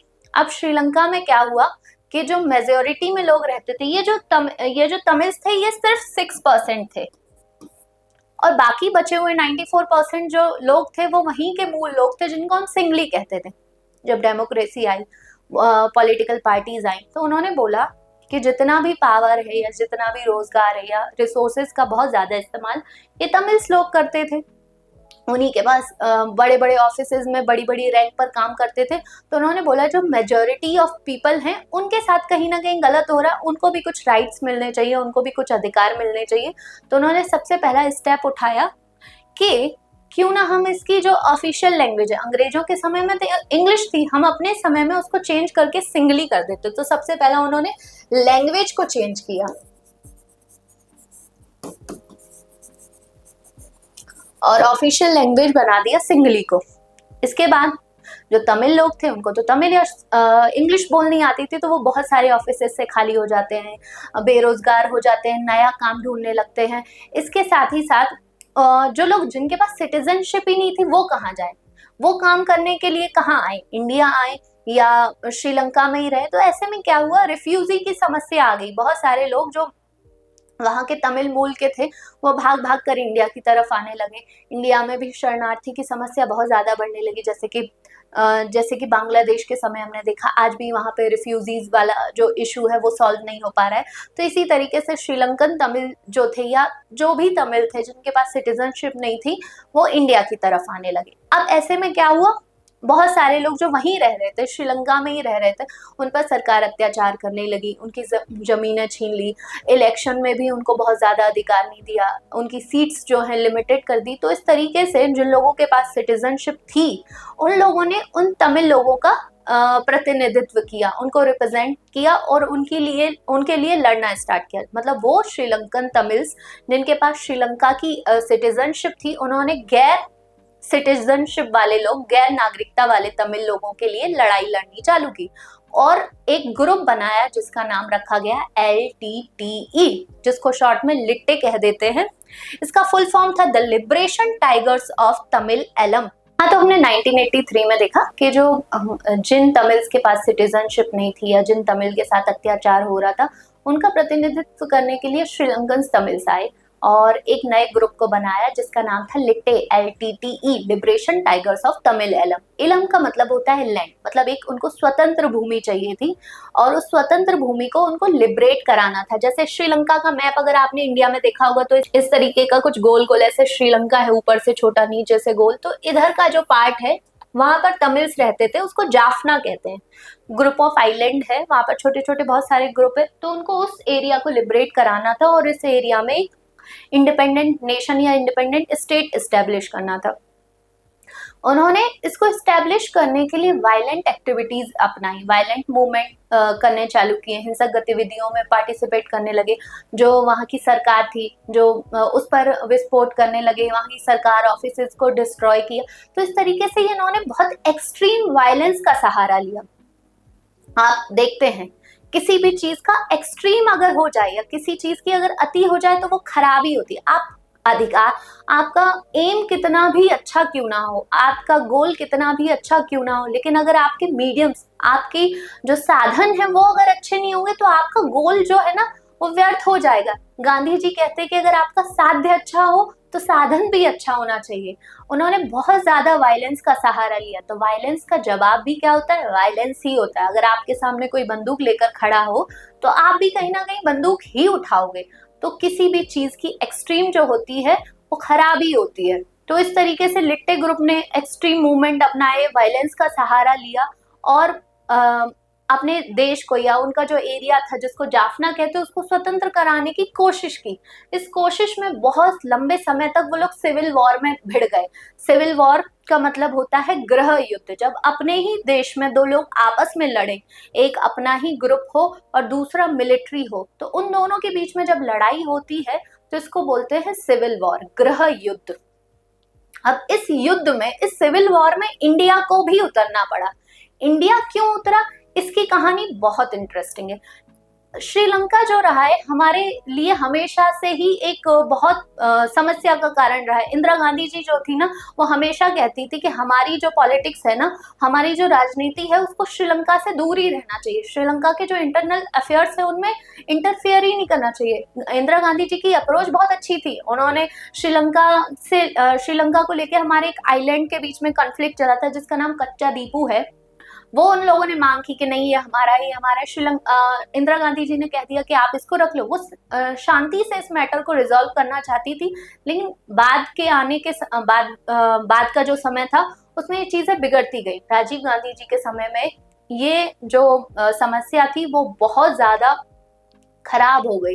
कहीं ना कहीं यही कारण बना कि राजीव गांधी जी का असैसिनेशन किया गया, उनकी राजनीतिक हत्या की गई। आप अभी हाल ही में आई एक वेब सीरीज है जिसका नाम है the hunt, assassination of Rajiv Gandhi. उसमें कहीं ना कहीं दिखाया गया, लिट्टे ने डायरेक्टली ये जिम्मेदारी नहीं ली कि राजीव गांधी जी के असैसिनेशन में उनका हाथ था, लेकिन जब इन्वेस्टिगेशन किया गया तो ये देखा गया कि नहीं, जो लोग उसमें शामिल थे वो कहीं ना कहीं लिट्टे से ही थे, लिट्टे ग्रुप के ही थे।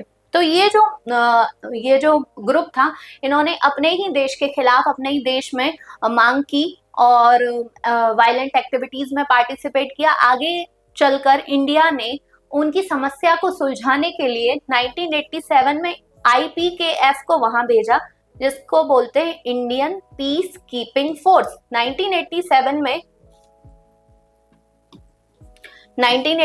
में राजीव गांधी जी ने वहां पर अपनी फोर्स भेज दी, अपनी मिलिट्री को वहां शांति स्टैब्लिश करने के लिए भेजा। लेकिन शांति स्टैब्लिश करने की बजाय वो लोग आपस में लड़ने लगे, उनमें खुद में ही कन्फ्लिक्ट हो गए। तो इंडियन पीस कीपिंग फोर्स, उधर लिट्टे, इधर श्रीलंकन आर्मी, तीनों आपस में लड़ी और जिससे बहुत ज्यादा लॉस हुआ। बाद के समय में जब वीपी सिंह जी की सरकार बनी, हमारे former prime minister Vishwanath Pratap Singh के समय 1990 में जो IPKF थी उसको वापस इंडिया बुलवा लिया गया।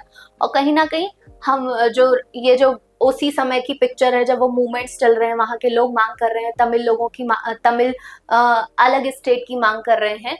तो इस तरीके से इसी सारी समस्या को सुलझाने के लिए राजीव गांधी जी जो है IPKF को वहां भेज देते हैं। क्या होता है कि जो वहां के लिट्टे ग्रुप में जो भी लोग काम करते थे वो कहीं ना कहीं तमिल्स थे, और हमारे यहाँ जो तमिलनाडु वाले तमिल्स थे उनके सेंटिमेंट्स उनके साथ जुड़े हुए थे। जैसे आज अगर आप देखो अगर दुनिया में किसी भी जगह पर अगर हिंदुओं के साथ कुछ गलत हो रहा हो, जैसे अभी बांग्लादेश में कुछ एट्रोसिटीज हो रही थी हिंदुओं के ऊपर, तो कहीं भी रहने वाले हिंदुओं के सेंटिमेंट्स हर्ट होते हैं, वो उनके साथ अपनी संवेदना प्रकट करते हैं। किसी देश में या किसी दुनिया में मुस्लिमों के साथ अगर कुछ हो रहा हो तो आपसी सारे मुस्लिम्स जो हैं आपसी सेंटिमेंट्स को जो है ना शेयर करते हैं। इसी तरीके से तमिल्स भी थे, उनको लगा कि हमारे ही तो लोग हैं, हमारे ही मूल के लोग हैं, यहाँ से गए, उन पर अत्याचार हो रहे हैं, तो हमारी सरकार उसके लिए कुछ क्यों नहीं करे। तो जो लोग थे उन्होंने भी राजीव गांधी जी पर प्रेशर डाला कि आप यहाँ पर इंटरफेयर करिए। रिफ्यूजी की समस्या भी थी और भी बहुत सारी चीजें थी, इलीगल माइग्रेशन हो रहा था श्रीलंका से, जो साउथ नॉर्थ श्रीलंका था वहां से जाफना से लोग हमारे यहाँ आ रहे थे, तो रिसोर्सेज पे भी प्रेशर पड़ रहा था। तो लगा राजीव गांधी जी को कि नहीं, हमको श्रीलंका के मैटर में जो है ना इंटरफेयर करना चाहिए। तो श्रीलंका के उस समय के प्राइम मिनिस्टर और हमारे प्राइम मिनिस्टर, उन दोनों के बीच में एग्रीमेंट हुआ और उन्होंने बोला, उस समय के जो प्राइम मिनिस्टर थे वो जयवर्धने थे, श्रीलंका के प्राइम मिनिस्टर थे, उन दोनों के बीच में समझौता हुआ कि हम यहाँ पर अपनी फोर्स भेजेंगे और आप जो है, जो लिट्टे ग्रुप के लोग हैं या जो तमिल लोग हैं, उनके साथ कुछ भी गलत नहीं करेंगे, उनको भी अधिकार देंगे, उनकी भी बात सुनेंगे, पॉलिटिकल सिस्टम में उनको भी पार्टिसिपेट करने का मौका देंगे। तो इस तरीके से आपसी एग्रीमेंट दोनों का हो गया। लेकिन उस समय लिट्टे ग्रुप के जो लीडर थे प्रभाकरन, उनको ये बात बुरी लगी। उनको लगा कि जब आप समझौता करने जा रहे थे तो मुझे भी बुला लेते, तो उनको नहीं बुलाया गया। तो इस तरीके से उनको भी इस बात का गुस्सा था, क्रोध था, तो कहीं ना कहीं जाकर इस बात से वो नाराज थे कि आईपीकेएफ को यहाँ क्यों भेजा गया। तो आपसी कन्फ्लिक्ट्स होते हैं, हमारे कई सारे सैनिक जो हैं वो वहां पर आईपीकेएफ के जो सैनिक होते हैं वो मारे जाते हैं। 1990 में वापस आईपीकेएफ को बुला लिया जाता है और उसी समय जो है राजीव गांधी जी का टेन्योर पूरा हो जाता है। 1991 में इलेक्शन कैंपेन करने गए थे राजीव गांधी जी तमिलनाडु में। 21 मई 1991 को इलेक्शन कैंपेन के दौरान उनको असैसिनेट कर दिया जाता है। बम विस्फोट सुसाइड बॉम्बर जो होती हैं बम विस्फोट कर देती हैं, जिसमें उनकी हत्या या जिसमें उनकी मृत्यु हो जाती है। इसके बाद जो 1990, ये डेट जो है वो 1990 है। 1990 में आईपीकेएफ को जो है श्रीलंका से वापस बुला लिया जाता है और 2009 में जो प्रभाकरन थे, लिट्टे के लीडर थे, उनको मार दिया जाता है। उस तरीके से ये जो कन्फ्लिक्ट था, एथनिक कन्फ्लिक्ट खत्म हो जाता है और श्रीलंका में फिर से डेमोक्रेटिक गवर्नमेंट आ जाती है और तमिल्स को भी कुछ अधिकार दे दिए जाते हैं और वहाँ की जो ऑफिशियल लैंग्वेज है वो सिंगली ना बनाकर तमिल, अंग्रेजी और सिंगली तीनों को बना दिया जाता है, इंग्लिश।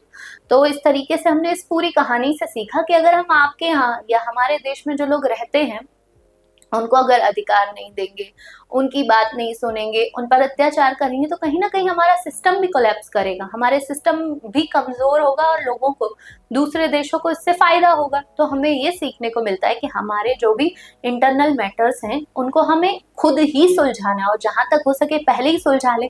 इतने लंबे समय तक सोचिए, 1948 में श्रीलंका आजाद हुआ, उसके बाद 2009 तक ये कन्फ्लिक्ट चला, ये सिविल वॉर चलता है।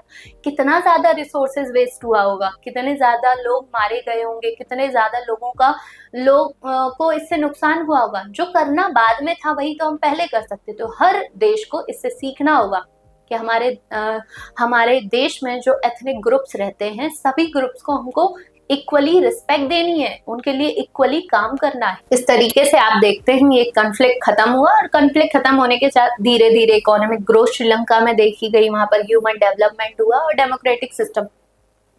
लेकिन आज से कुछ समय पहले इकोनॉमिक क्राइसिस से श्रीलंका गुजरा और बहुत ज्यादा उसको नुकसान हुआ। तो अब हम इस टॉपिक में जानेंगे इंडिया और पाकिस्तान के कॉन्फ्लिक्ट्स क्या है। बहुत बड़ी समस्या जो कि आज तक सुलझ नहीं पा रही, 1947 से बनी हुई है और अभी तक है। इससे पहले भी थी, जब हम देश आजाद कर रहे थे तो मुस्लिम लीग और कांग्रेस भी आपस में लड़ती रहती थी। तो ऐसा क्या है कि ये जो समस्या है वो सुलझ ही नहीं पा रही है? ऐसे कौन कौन से इनके इश्यूज हैं, हमारे और उनके बीच में इश्यूज हैं जो सुलझ नहीं पा रहे? तो इसको हम देखेंगे कि ये रायता जो है अंग्रेजों का फैलाया हुआ है, जिसको हम अभी तक समेट रहे हैं। सबसे पहले तो बाउंड्री कॉन्फ्लिक्ट है। जो रेड क्लिफ लाइन है इंडिया और पाकिस्तान के बीच में 1947 में या उससे पहले बना दी गई थी। तो वो जो लाइन थी वो घर बैठ के या ऑफिस में मेज पे बैठ के पेपर पे बना दी गई थी। वहाँ जो सर रेडक्लिफ थे, उन्होंने जाकर नहीं देखा कि वहाँ की बाउंड्रीज कैसी है, वहां से नदी कैसे निकलती है, माउंटेन कैसा है, पासेस कैसे हैं, सब कुछ भी ना बनाकर उन्होंने बाउंड्री लाइन बना दी। सबसे पहले तो वही कन्फ्लिक्ट का इशू है। दूसरा इशू है हमारा और उनका कश्मीर को लेकर। ऐसी समस्या है कश्मीर जो आज तक सुलझ नहीं पा रही। कश्मीर को एक ऐसी हड्डी मान सकते हैं जो ना निगलते बनती है ना उगलते बनती है। तो इस तरीके से कश्मीर जो हमारे लिए हमेशा से ही हमारा था। 1947 में आजाद होने के बाद भी कश्मीर जो था मतलब कश्मीर का एक अलग हिस्ट्री है जिसको अभी हम समझेंगे। इसी के साथ साथ जो अगला कन्फ्लिक्ट है वो है टेररिज्म। हमारे यहाँ जो एंटी मिलिटेंट एक्टिविटीज होती रहती, उग्रवादी नीतियां हैं जो पाकिस्तान वहां से सपोर्ट करता है। और इसके अलावा जो टेररिस्ट अटैक होते हैं, आप देखेंगे बहुत सारे टेररिस्ट अटैक हुए हैं, जैसे उरी हमला हुआ हो, चाहे पुलवामा का हुआ हो, अभी जो हाल फिलहाल में पहलगाम में जो अटैक हुआ है। तो ये सारे जो रीजन है कहीं ना कहीं इंडिया और पाकिस्तान के बीच कन्फ्लिक्ट का काम करते हैं। इसी के साथ साथ जो है हमारा उनके साथ वाटर डिस्प्यूट भी चलता है, इंडस रिवर को लेकर हो या बगलिहार प्रोजेक्ट हो या कोई भी अदर प्रोजेक्ट हो, कहीं ना कहीं हमारा और उनका वाटर डिस्प्यूट भी चलता है। इंडस रिवर को लेकर तो हमने उनके साथ ट्रीटी भी की है 1960 में, लेकिन जब वो कभी गलत काम करते हैं या ऐसे टेररिज्म को प्रमोट करते हैं या अपने यहाँ टेररिज्म को कंट्रोल नहीं करते, आतंकवाद को नियंत्रित नहीं करते, तो हम इंडस ट्रीटी को खत्म करने की बात भी करते हैं। 1960 में इंडस ट्रीटी जो है जवाहरलाल नेहरू जी और अयूब खां के बीच में हुई थी। उसमें ये कहा गया था जो इंडस की ट्रिब्यूटरीज हैं, झेलम और चिनाब, वेस्ट में जाती हैं, वो उसका पानी पाकिस्तान लेगा और रावी, सतलज और ब्यास इसका पानी जो है इंडिया यूज करेगा। तो इस तरीके से हमने कोशिश की कि वो जो वाटर डिस्प्यूट है उसको सुलझा सके, लेकिन आज तक हमारा और पाकिस्तान का जो रिलेशन है वो अच्छा नहीं हो पा रहा है। हमारे और उनके बीच कोऑपरेशन नहीं है। तो इसका बहुत बड़ा रीजन यही है कि वो टेररिज्म को प्रमोट करता है, टेररिज्म को अपने घर पे पलने फूलने देता है और हम टेररिज्म के अगेंस्ट में बात करते हैं। तो इस तरीके से हमारे और उनके रिलेशन अच्छे हो ही नहीं पा रहे। तो इसी में हम देखेंगे सबसे पहले तो कश्मीर का इश्यू है। कश्मीर क्या हुआ, कश्मीर हमारा देश जब आजाद हुआ तो कश्मीर एक रियासत थी। कश्मीर एक जो राजा हरि सिंह गौर थे उन्होंने बोला था कि हम ना तो इंडिया में जाना चाहते ना ही पाकिस्तान में जाना चाहते, हम एक इंडिपेंडेंट नेशन या इंडिपेंडेंट स्टेट बन के रहना चाहते हैं। हमारे यहाँ मोनार्की हो, हम किसी भी तरीके का सिस्टम अपनाना नहीं चाहते, मतलब पॉलिटिकल सिस्टम नहीं अपनाना चाहते, जैसे हैं वैसे ही रहना चाहते। लेकिन 1947 में क्या हुआ कि राजा हरि सिंह गौर की जो रियासत थी उस पर कबीलाइयों ने जो कि पाकिस्तान ने ही अपनी सेना को भेजा था वहां पर, उन्होंने कश्मीर पर अटैक करने की कोशिश की और हमारे यहाँ से मदद थोड़ी लेट पहुंची। उसका रीजन भी था कि हम चाहते थे कि राजा हरि सिंह गौर जो है वो साइन करें कि नहीं, हम इंडिया में मिलना चाहते हैं, इंडिया में मर्ज होना चाहते हैं, उसी के बाद हम उनको सपोर्ट करेंगे। धीरे धीरे क्या हुआ, जब तक मदद पहुंच पाती, कश्मीर का बहुत सारा एरिया था उसको जो पाकिस्तानी सैनिक थे या जो कबीलाई थे उन्होंने उसको कैप्चर कर लिया।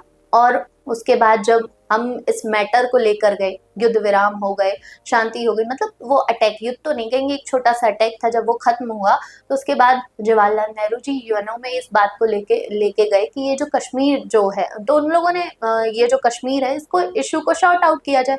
तो उन्होंने बोला कि जहां पर आप लोग रुके थे या जहां पर वो अटैक था उसको रोका गया, उसी को सीज फायर लाइन मान लो। यहाँ पर एलओसी दिया गया है, ये एलओसी ना होकर सीज फायर लाइन है, उसको उस समय CFL कहा जाता था, सीज फायर लाइन, युद्ध विराम रेखा। तो उन्होंने बोला कि उसके बाद उसको सेपरेट करके, तो उस समय तक जो POK, आज हम उसको पाकिस्तान ऑक्यूपाइड कश्मीर बोलते हैं, वो उनके अंडर में पहुंच गया, वो उनके कैप्चर, उनके नियंत्रण में आ गया। इसी के बाद आगे चल के 1965 में इंडिया और पाकिस्तान की वॉर होती है। 1965 में इंडिया और पाकिस्तान की वॉर जो है सर क्रीक लाइन को लेकर या सर क्रीक वाला जो एरिया है उसको लेकर। ये सर क्रीक क्या है? सर क्रीक डिस्प्यूट कच्छ का रन, जो कि गुजरात में आता है, रन ऑफ कच्छ के और सिंध प्रोविंस के बीच में एक छोटा सा एरिया है। वो एरिया जो है सी कोस्टल एरिया उसको बोल सकते हैं, समुद्री क्षेत्र है। जब गर्मी होती है तो वो सूख जाता है, कक्ष ऑफ रन में मिल जाता है, मर्ज हो जाता है। लेकिन वो जो एरिया है सर क्रीक जो है वो इंडिया के जो रन ऑफ कक्ष है उसको सिंध प्रोविंस से अलग करता है। पाकिस्तान का कहना है कि वो जो एरिया है सर क्रीक लाइन जो है 23.5 डिग्री लैटिट्यूड पर है और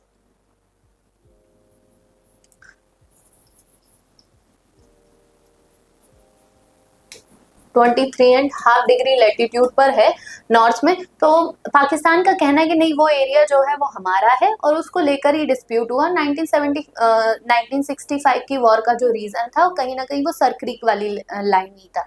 सर क्रीक दोनों के लिए ही जो है बहुत ही इम्पोर्टेंट प्लेस है। वहां पर आपको जो है ट्रांसपोर्टेशन के लिए अच्छा खासा एरिया मिल जाता है, वहां पर ऑयल रिसोर्सेज भी मिलते हैं, इसीलिए दोनों चाहते हैं कि उनका कंट्रोल वहां पर रहे।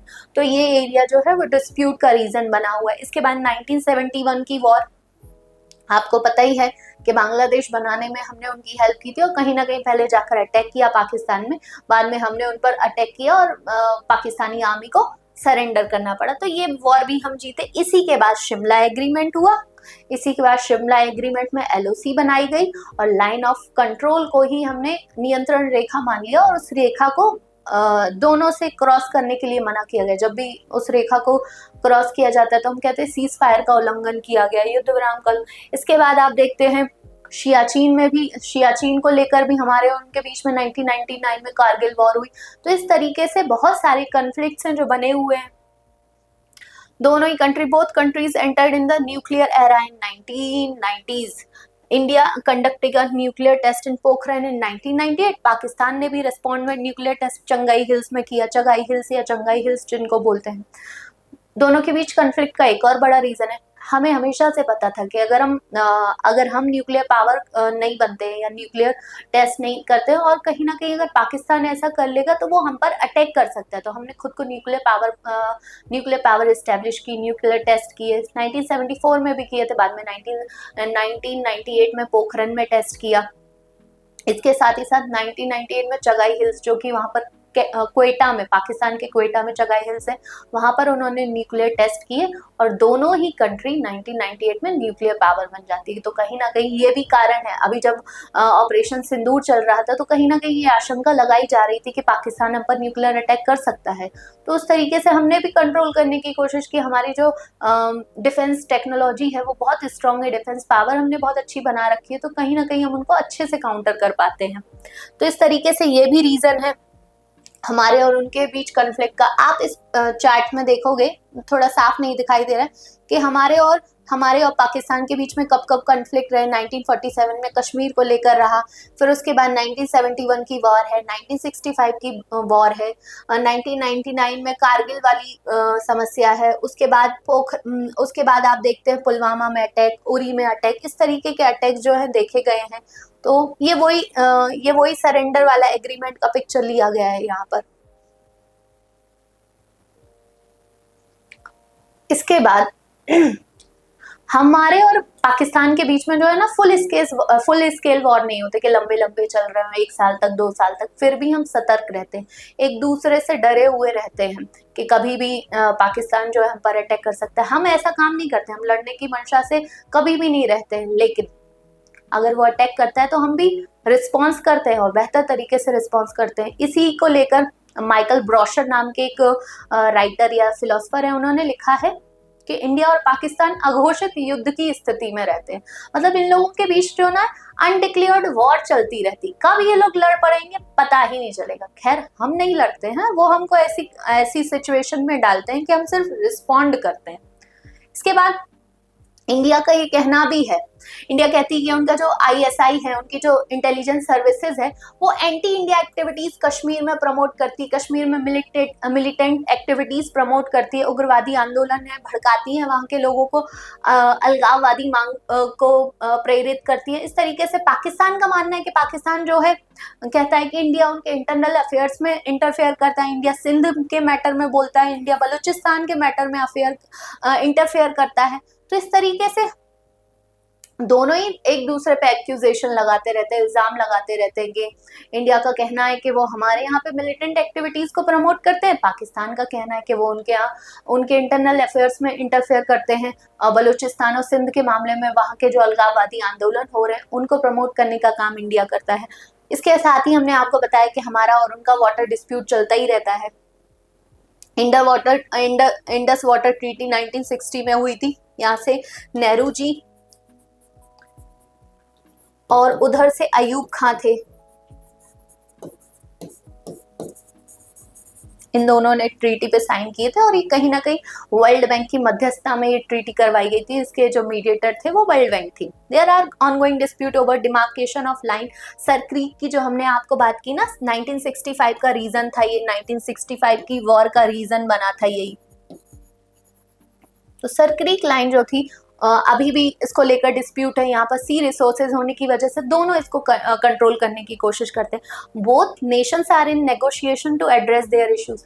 हम दोनों ही चाहते हैं, खैर हम चाहते हैं, पाकिस्तान नहीं चाहता है कि हमारे बीच बातचीत हो और बातचीत से कोई हल निकले। इसके साथ साथ इंटरनेशनल पावर्स भी ये नहीं चाहती कि हम लोग अपने मैटर सुलझा लें। जैसे अभी आपने हाल फिलहाल में देखा था, ऑपरेशन सिंदूर जब चल रहा था उस समय कुछ दिन तक लड़ाई चल रही थी, तो पाकिस्तान के पास पैसा नहीं था। पाकिस्तान आईएमएफ के पास गया और आईएमएफ ने उसको तुरंत पैसा अलॉट कर दिया। ये भी नहीं देखा कि वो किस चीज में पैसा खर्च करेंगे। वहाँ के जो हमने ऑपरेशन सिंदूर किया, उनके टेररिस्ट जो प्लेसेस थे, सेंटर्स थे, उन पर अटैक किया और बहुत सारे उनके टेररिस्ट मारे भी गए। तो उनको श्रद्धांजलि देने या उनके अंतिम संस्कार के लिए उनकी मिलिट्री गई, वो फोटोज भी हैं। ये देखने के बाद भी आईएमएफ जो है उनको पैसा देता है, वर्ल्ड बैंक उनको पैसा देती है। तो इंटरनेशनल लेवल पर जो इंस्टीट्यूशन है वो भी पार्शलिटी करते हैं। वो लोग भी चाहते हैं कि ये लोग आपस में लड़ें और डेवलप ही ना कर पाए, अपना विकास ही न कर पाए। इंडिया आज 4th बिगेस्ट इकोनॉमी है दुनिया की। वो नहीं चाहते कि इंडिया सेकंड बन जाए, फर्स्ट पे आ जाए। तो आपस में लड़ाना बड़ा अच्छा काम है। तो पाकिस्तान को वेपन वगैरह सप्लाई यूएसए करता है, चाइना करता है। तो इस तरीके से जब क्या होता है, एक छोटा सा बच्चा हो और वो गलत काम कर रहा हो और मम्मी पापा उसको सपोर्ट करे या घर का कोई फैमिली मेंबर, दादा दादी उसको सपोर्ट करे, तो वो और ज्यादा मोटिवेटेड होकर काम करता है और ज्यादा काम करने के लिए उसको पावर मिल जाता है कि हाँ हम तो ऐसा करेंगे, हमको कौन रोकेगा, हमारे पास तो सपोर्ट है। तो इसी तरीके से पाकिस्तान का भी चल रहा है। पाकिस्तान को कभी चाइना सपोर्ट करता है, कभी यूएसए सपोर्ट करता है, कभी आईएमएफ कर रहा है, कभी वर्ल्ड बैंक कर रहा है। तो वो नहीं सुधरेंगे। तो इसी तरीके से इसी वजह से हमारा जो नेगोशिएशन है उनके साथ फेल हो जाता है, बातचीत से हल निकल ही नहीं पाता। India and it's other neighbours, अभी हमने पूरी बात कर ली, पाकिस्तान की बात कर ली, बांग्लादेश की बात कर ली, श्रीलंका की बात कर ली। अब इंडिया के छोटे छोटे जो नेबर्स हैं उनकी भी बात करते हैं। Neighbouring South Asian countries of India are Bangladesh, Nepal, Sri Lanka, Bhutan, Maldives. आप ये मैप देखेंगे, इस तरीके का मैप, ये हमारी नेबरिंग कंट्रीज है। मालदीव्स जो है लक्षद्वीप के पास में आता है, तो इसीलिए ये हम वाटर बाउंड्रीज से शेयर करते हैं। तो ये हमारा नेबरिंग कंट्री है। इसके बाद इंडिया एंड बांग्लादेश रिलेशन। सबसे पहले हमने बात की कि जो हमारे पड़ोसी देश है वहां पर कैसा पॉलिटिकल सिस्टम चलता है। फिर हम बात कर रहे हैं कि हमारे और उनके रिलेशन कैसे हैं। इंडिया और पाकिस्तान का रिलेशन आपने समझा कि हमारे और उनके कन्फ्लिक्ट्स ही चलते रहते हैं और नेगोशिएशन पर भी नेगोशिएशन लेवल पे भी चीजें सॉल्व नहीं हो पा रही हैं। इसी तरीके से अगर हम बांग्लादेश को देखें तो बांग्लादेश के साथ हमारी क्या समस्या है। जैसे मैं बांग्लादेश का पॉलिटिकल सिस्टम पढ़ा रही थी तो मैंने आपको बताया था कि बांग्लादेश में जब आवामी लीग की सरकार होती है, आवामी लीग जीतकर सरकार में आती है, तो उनका जो रवैया होता है इंडिया के साथ अच्छा होता है। वो कोऑपरेट करते हैं, ट्रेड करते हैं। लेकिन जब दूसरी पार्टी बनती है, बांग्लादेश नेशनल पार्टी या कट्टरपंथी दल जो है सत्ता में आते हैं, तो कहीं ना कहीं ये कोशिश करते हैं कि इंडिया से दूर रहकर हम यूएसए के साथ, चाइना के साथ या अदर कंट्रीज के साथ अपने रिलेशन अच्छे बनाएं। वो इंडिया के साथ रिलेशन उतने अच्छे करने के फेवर में नहीं रहते। इसी के साथ साथ हमारी और उनकी जो बॉर्डर लाइन है वो सही नहीं है। इंडिया और बांग्लादेश को डिवाइड करने वाली जो लाइन है वो कहीं ना कहीं डिस्प्यूटेड है। बहुत सारा एरिया जो है उनके यहाँ आता है, हमारा हमारा उनके यहाँ जाता है। जैसे 2015 में लैंड एक्सचेंज हुआ था, तो उसमें ऐसी जो एरियाज थे, हमारे एरियाज 111 एरिया जो उनके यहाँ आते थे हमने दे दिए, उनके जो हमारे यहाँ 55 एरिया या 51 एरिया थे वो हमने रख लिए। तो इस तरीके से हमने 2015 में अमेंडमेंट लाकर, बिल लाकर हमने वो लैंड एक्सचेंज किया। इसके साथ साथ हमारे वाटर डिस्प्यूट भी चलते रहते हैं उनके साथ। जो ब्रह्मपुत्र की ट्रिब्यूटरीज है या गंगा की ट्रिब्यूटरीज है, उनको लेकर हमारा उनका वाटर डिस्प्यूट भी चलता है। जैसे तीस्ता रिवर है, ब्रह्मपुत्र की बहुत बड़ी ट्रिब्यूटरी है, तो उसको लेकर वाटर डिस्प्यूट चलता रहता है। तो उस पर भी है एग्रीमेंट हुआ है, उस पर भी ट्रीटी हुई। उसको एक बीच के स्तर पर पहुंचे कि अगर पानी का स्तर ज्यादा है तो हम आधा आधा डिस्ट्रीब्यूट कर लेंगे। अगर पानी का स्तर 17,000 क्यूसेक से कम है तो उसका कुछ परसेंट, मतलब ज्यादा परसेंट इंडिया लेगा, कम परसेंट बांग्लादेश को दिया जाएगा। इसके अलावा और भी डिस्प्यूट है। रिफ्यूजी समस्या, इलीगल माइग्रेशन की समस्या, वहाँ से जो बांग्लादेशी हैं हमारे यहाँ नॉर्थ ईस्ट में बेसिकली अवैध तरीके से घुसपैठ करते हैं, तो उससे हमारे रिसोर्सेज पर भी बुरा प्रभाव पड़ता है। तो हम बांग्लादेश की जो सरकार है उससे रिक्वेस्ट करते रहते हैं कि आप इस समस्या को भी सुलझाएं। तो इस तरीके से बहुत सारी समस्या है। एक एथनिक ग्रुप की और समस्या है जिसको हम चकमा या रोहिंगा इश्यू कहते हैं। चकमा जो रोहिंगा जो है वहाँ के लोग हैं, उनके पास कोई सिटीजनशिप नहीं है। म्यांमार की सरकार कहती है ये म्यांमार और बांग्लादेश के बीच में कॉन्फ्लिक्ट है, लेकिन वहाँ से जो रोहिंग्याज हैं वो हमारे यहाँ आ जाते हैं। तो इस तरीके से ये इश्यू जो है हमारे यहाँ की भी समस्या बन जाती है।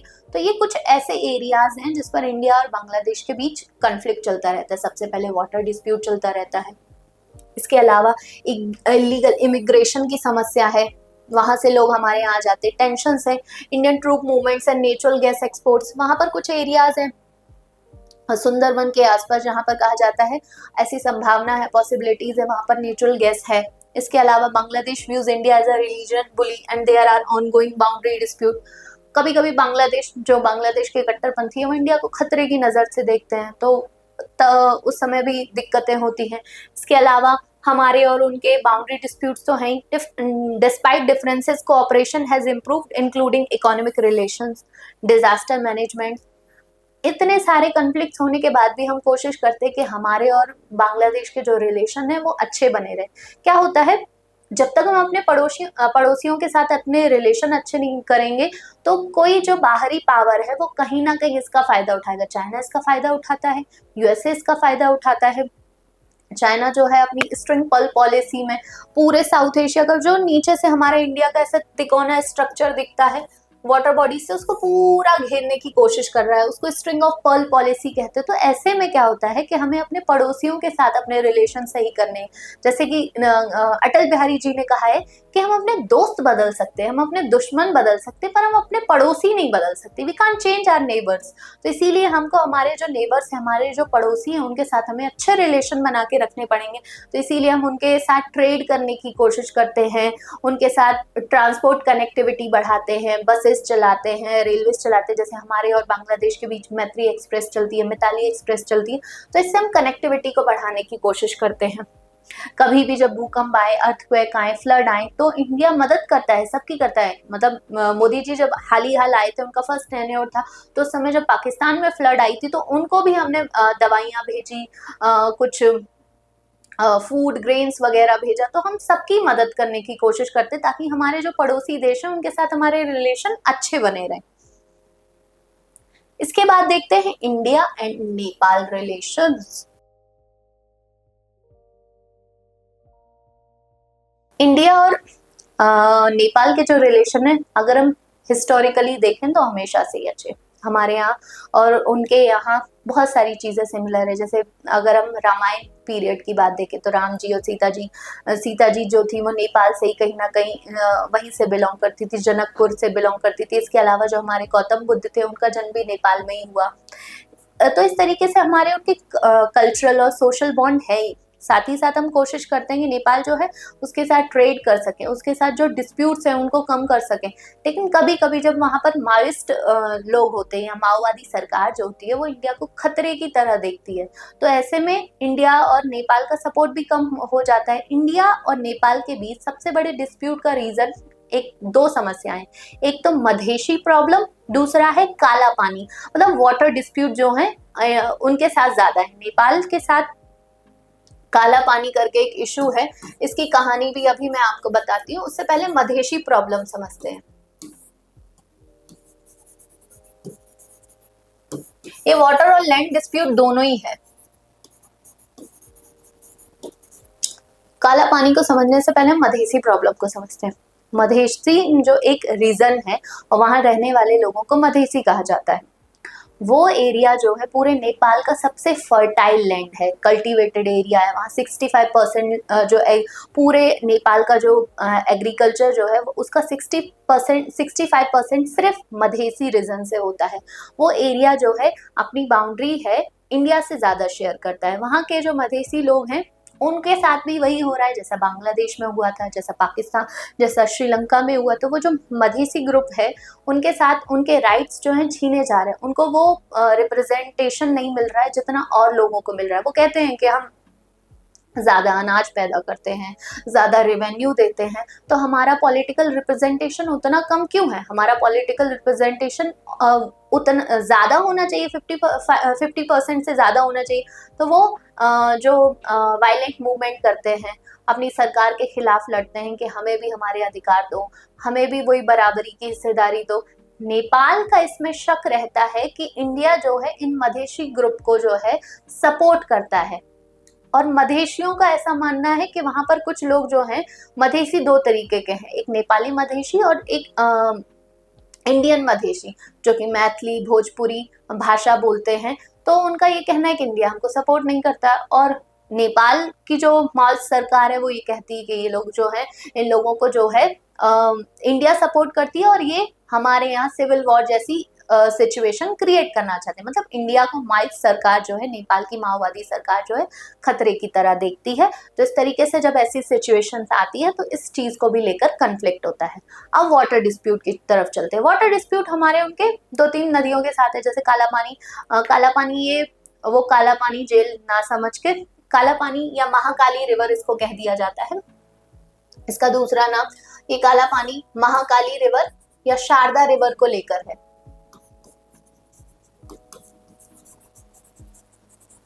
क्या हुआ था 1816 में एक ट्रीटी हुई थी जिसको सिगोली की ट्रीटी कहते हैं।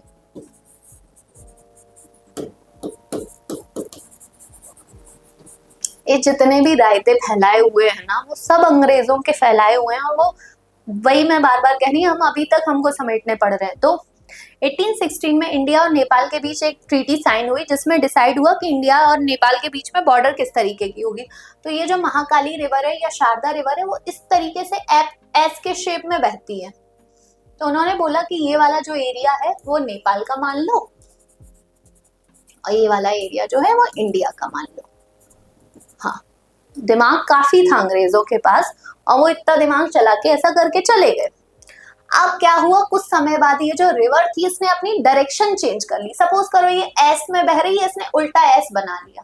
तो क्या हुआ, ये कुछ एरिया जो है उनके पास आ गया और हमारे पास आ गया। तो एक जो एरिया है जिसको हम काला पानी लैंड कहते हैं वो अब इंडिया में आ गया।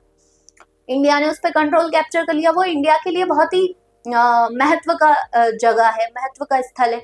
वहां पर ये जो काला पानी जगह है वहां पर इंडिया, नेपाल और चाइना तीनों की बॉर्डर मिलती है।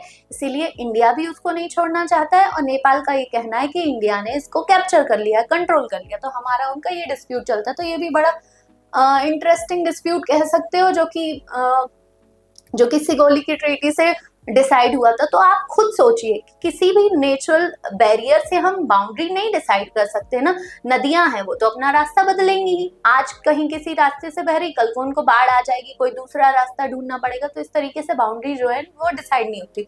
तो ये कन्फ्लिक्ट उनके साथ चल रहा है। इसके साथ साथ माओइस्ट मूवमेंट भी है। माओइस्ट मूवमेंट, आप बताया कि माओवादी जो सरकार है वो हमें संदेह की नजर से देखती है। तो इस तरीके से हमारे उनके डिस्प्यूट चलते रहते हैं। फिर भी हम कोशिश करते हैं कि हमारे और उनके रिलेशन जो है ट्रेड के क्षेत्र में, साइंटिफिक रिसर्च के क्षेत्र में, रिसोर्सेज शेयर करें, ये सारी चीजों में हम अच्छा कर सकें, कोऑपरेट कर सकें। इंडिया नेपाल को वेपन सप्लाई करता है, ट्रेड भी करते हैं। कभी कोई परेशानी या अर्थक्वेक आता है तो हम उनको हेल्प करते हैं। तो इस तरीके से हम कोशिश कर रहे हैं कि बांग्लादेश के साथ, नेपाल के साथ, श्रीलंका के साथ, सबके साथ अच्छे रिलेशन बना के रखें। पाकिस्तान के साथ कोशिश करते हैं, जो कि फेल हो जाती है। अब आते हैं इंडिया और श्रीलंका के रिलेशन पर। इंडिया और श्रीलंका का रिलेशन, मैंने आपको इंडिया और श्रीलंका की पूरी कहानी बताई थी। उसी पूरी कहानी में आप समझ जाएंगे कि इंडिया और श्रीलंका के जो रिलेशन थे बहुत अच्छे शुरू में नहीं रहे। सिविल वॉर को लेके या IPKF को हमने जब वहां भेजा तो हमारे और उनके रिलेशन खराब हो गए, लेकिन बाद में हमने कोशिश की कि हम उनके साथ अपने रिलेशन सही करें, उनके साथ इकोनॉमिक एग्रीमेंट्स किए। श्रीलंका में जब सुनामी आई थी 2004 में, जब सुनामी आई थी पूरे इंडियन ओशियन में ही सुनामी आई थी, तो जिन जिन देशों में इससे नुकसान हुआ, बहुत सारे लोग मारे गए, तो श्रीलंका की उस समय इंडिया ने बहुत मदद की। तो पोस्ट सुनामी के बाद हमारे और उनके रिलेशन थोड़े से ठीक हुए। इसके बाद आते हैं इंडिया और भूटान के रिलेशन। इंडिया और भूटान जो है आपस में कोई ऐसी लड़ाई नहीं है, स्ट्रॉन्ग कॉन्फ्लिक्ट फ्री रिलेशनशिप है। India adding Bhutan hydro electric project, Bhutan में जो पन बिजली बन रही है जिनको हाइड्रो इलेक्ट्रिक प्रोजेक्ट कहते हैं, उनमें उनको फंडिंग करने का काम कहीं ना कहीं जो है इंडिया कर रहा है। इसके अलावा वहां पर जो विकास हो रहा है उसमें भी फंडिंग कर रहा है। Bhutan action against gorillas from north east India benefit from this. जो आप देखते हो नॉर्थ ईस्ट में अलगाववादी मूवमेंट हमारे यहाँ भी चलते हैं, वो भी मांग करते हैं कि हमको एक अलग नेशन बनना है, अलग ऑटोनोमसली काम करना है। तो इस तरीके से भूटान में जो वो भूटान के लोग जो हैं वो कहीं ना कहीं हमारे जो गोरिल्ला सेक्शन होते हैं, हमारे अगेंस्ट जो गोरिल्ला सेक्शन होते हैं, उनसे हमको प्रोटेक्ट करते हैं। हमारे यहाँ नेपाली सेना या हमारी जो सेना है उसमें नेपाली और भूटानी लोगों को भी शामिल किया जाता है, उनको भी ट्रेनिंग दी जाती है। तो नेपाली और भूटानी लोग जो होते हैं वो गोरिल्ला वॉरफेयर में बहुत अच्छे होते हैं। तो नॉर्थ ईस्ट के जो माओवादी लोग हैं या कम्युनिस्ट लोग हैं, जब वो ऐसे गोरिल्ला वॉर करते हैं तो कहीं ना कहीं हमारे सेना के जो भूटानी या नेपाली रेजिमेंट के लोग हैं वो हमारी हेल्प करते हैं। तो इंडिया इस तरीके से उनसे बेनिफिट ले पाता है। अब हम देखते हैं इंडिया और मालदीव का रिलेशन।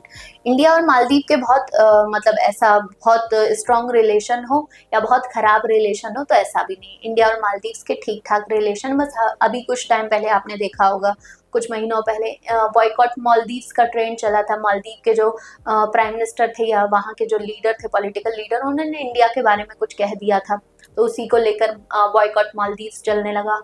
और हमारे यहाँ लक्षद्वीप को प्रमोट करने लगे कि हम लक्षद्वीप जाकर वहाँ पर टूरिज्म को प्रमोट करें, वहाँ घूमने जाएं।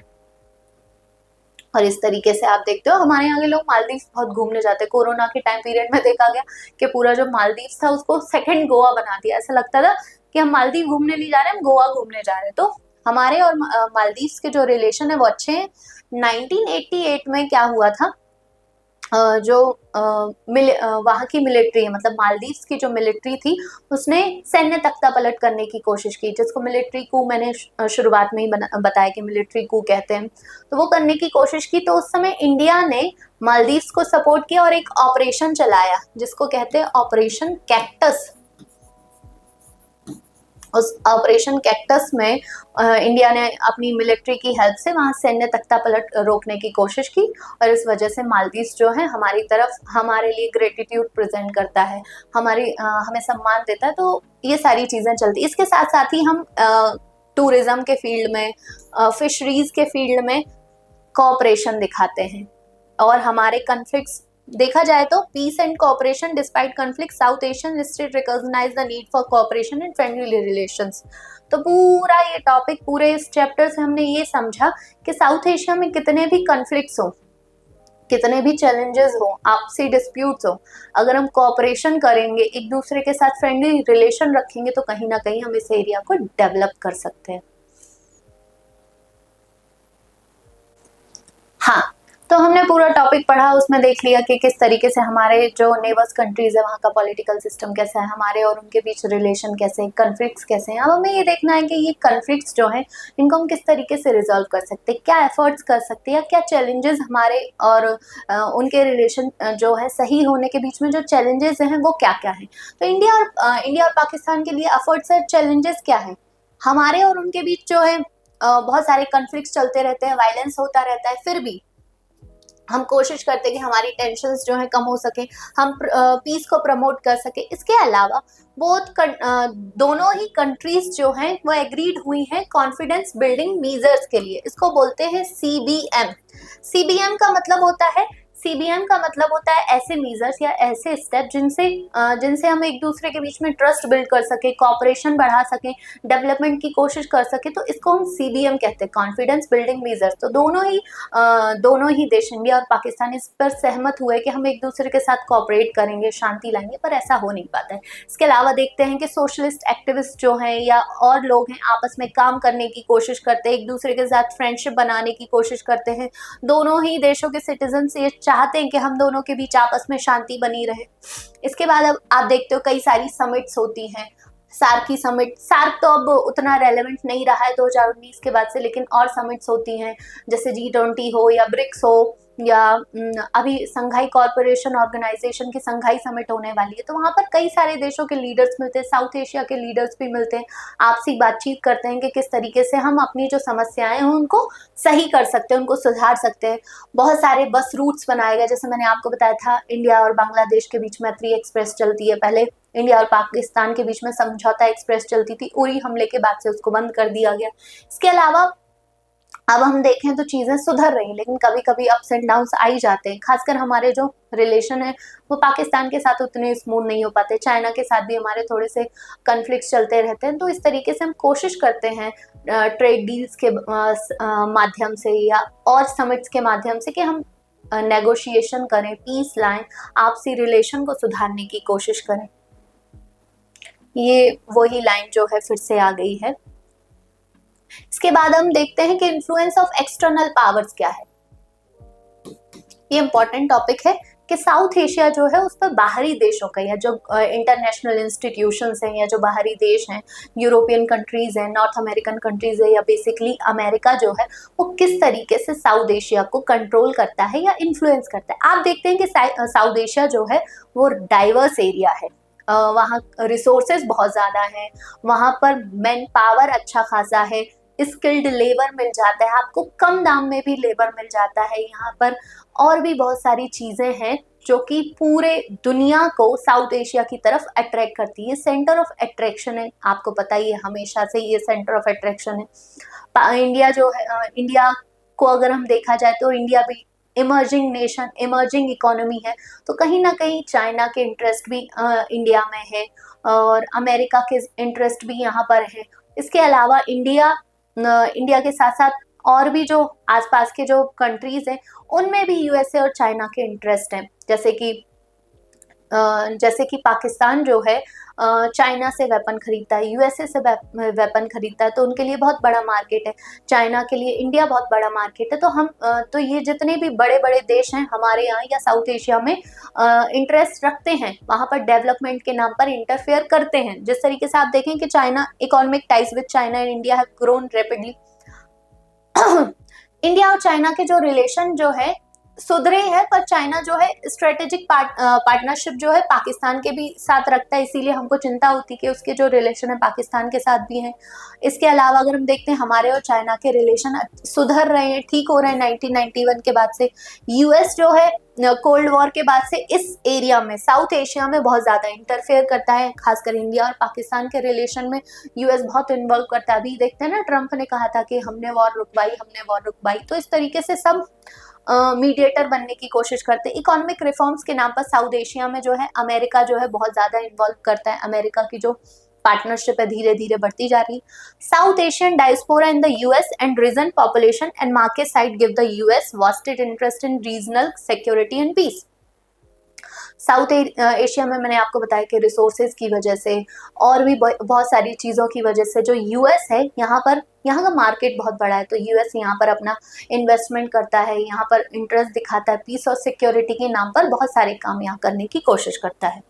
तो इस तरीके से आप देखेंगे कि इस चैप्टर में हमने पढ़ा कि साउथ एशिया क्या है, साउथ एशियन जो नेशंस है उनका पॉलिटिकल सिस्टम कैसा है, साउथ एशियन आपस जो नेबरिंग कंट्रीज है उनकी कन्फ्लिक्ट्स क्या है, और इस कन्फ्लिक्ट को सुधारने के लिए क्या कोशिश की जा सकती है। हमको अपने जो बॉर्डर डिस्प्यूट्स है उनको सुधारना पड़ेगा, हमको अपने जो ट्रेड एग्रीमेंट्स हैं या ट्रेड डील्स है उनको बाउंड्री डिस्प्यूट से अलग रखना पड़ेगा। जैसे चाइना कहता है कि हमारे और इंडिया के जो भी बाउंड्री डिस्प्यूट है उनको हम अलग रखेंगे और हमारा जो ट्रेड है उसको हम अलग रखेंगे, दोनों को एक साथ नहीं मिलाएंगे। तो इस तरीके से हमको टेररिज्म को भी रोकना है, इस एरिया में इकोनॉमिक ग्रोथ करनी है, तो बहुत सारी चीज़ों को सुधारने के लिए आपसी देशों को कोऑपरेट करना पड़ेगा। तो इसी तरीके से हम देखते हैं कि साउथ एशिया में परेशानियां बहुत है, चैलेंजेस बहुत है, लेकिन साउथ एशिया जो है अब चेंज हो रहा है, वो इकोनॉमी के लिए, पीस के लिए, स्टेबिलिटी के लिए नए रास्ते देख रहा है। तो अगर आपको आज का चैप्टर अच्छा लगा हो तो इसको लाइक करें, सब्सक्राइब करें और शेयर भी करें दोस्तों के साथ। साथ ही साथ अगर आपको इस टॉपिक को डिटेल में जानना है और भी बहुत सारी चीज़ें जो है इस टॉपिक के बारे में आपको अगर जाननी है, तो आज ही आप फ्यूके एजुकेशन ऐप को डाउनलोड करें और अपना पार्टिसिपेशन जो दिखाएं और इस टॉपिक को बहुत अच्छे में समझें। Thank you so much.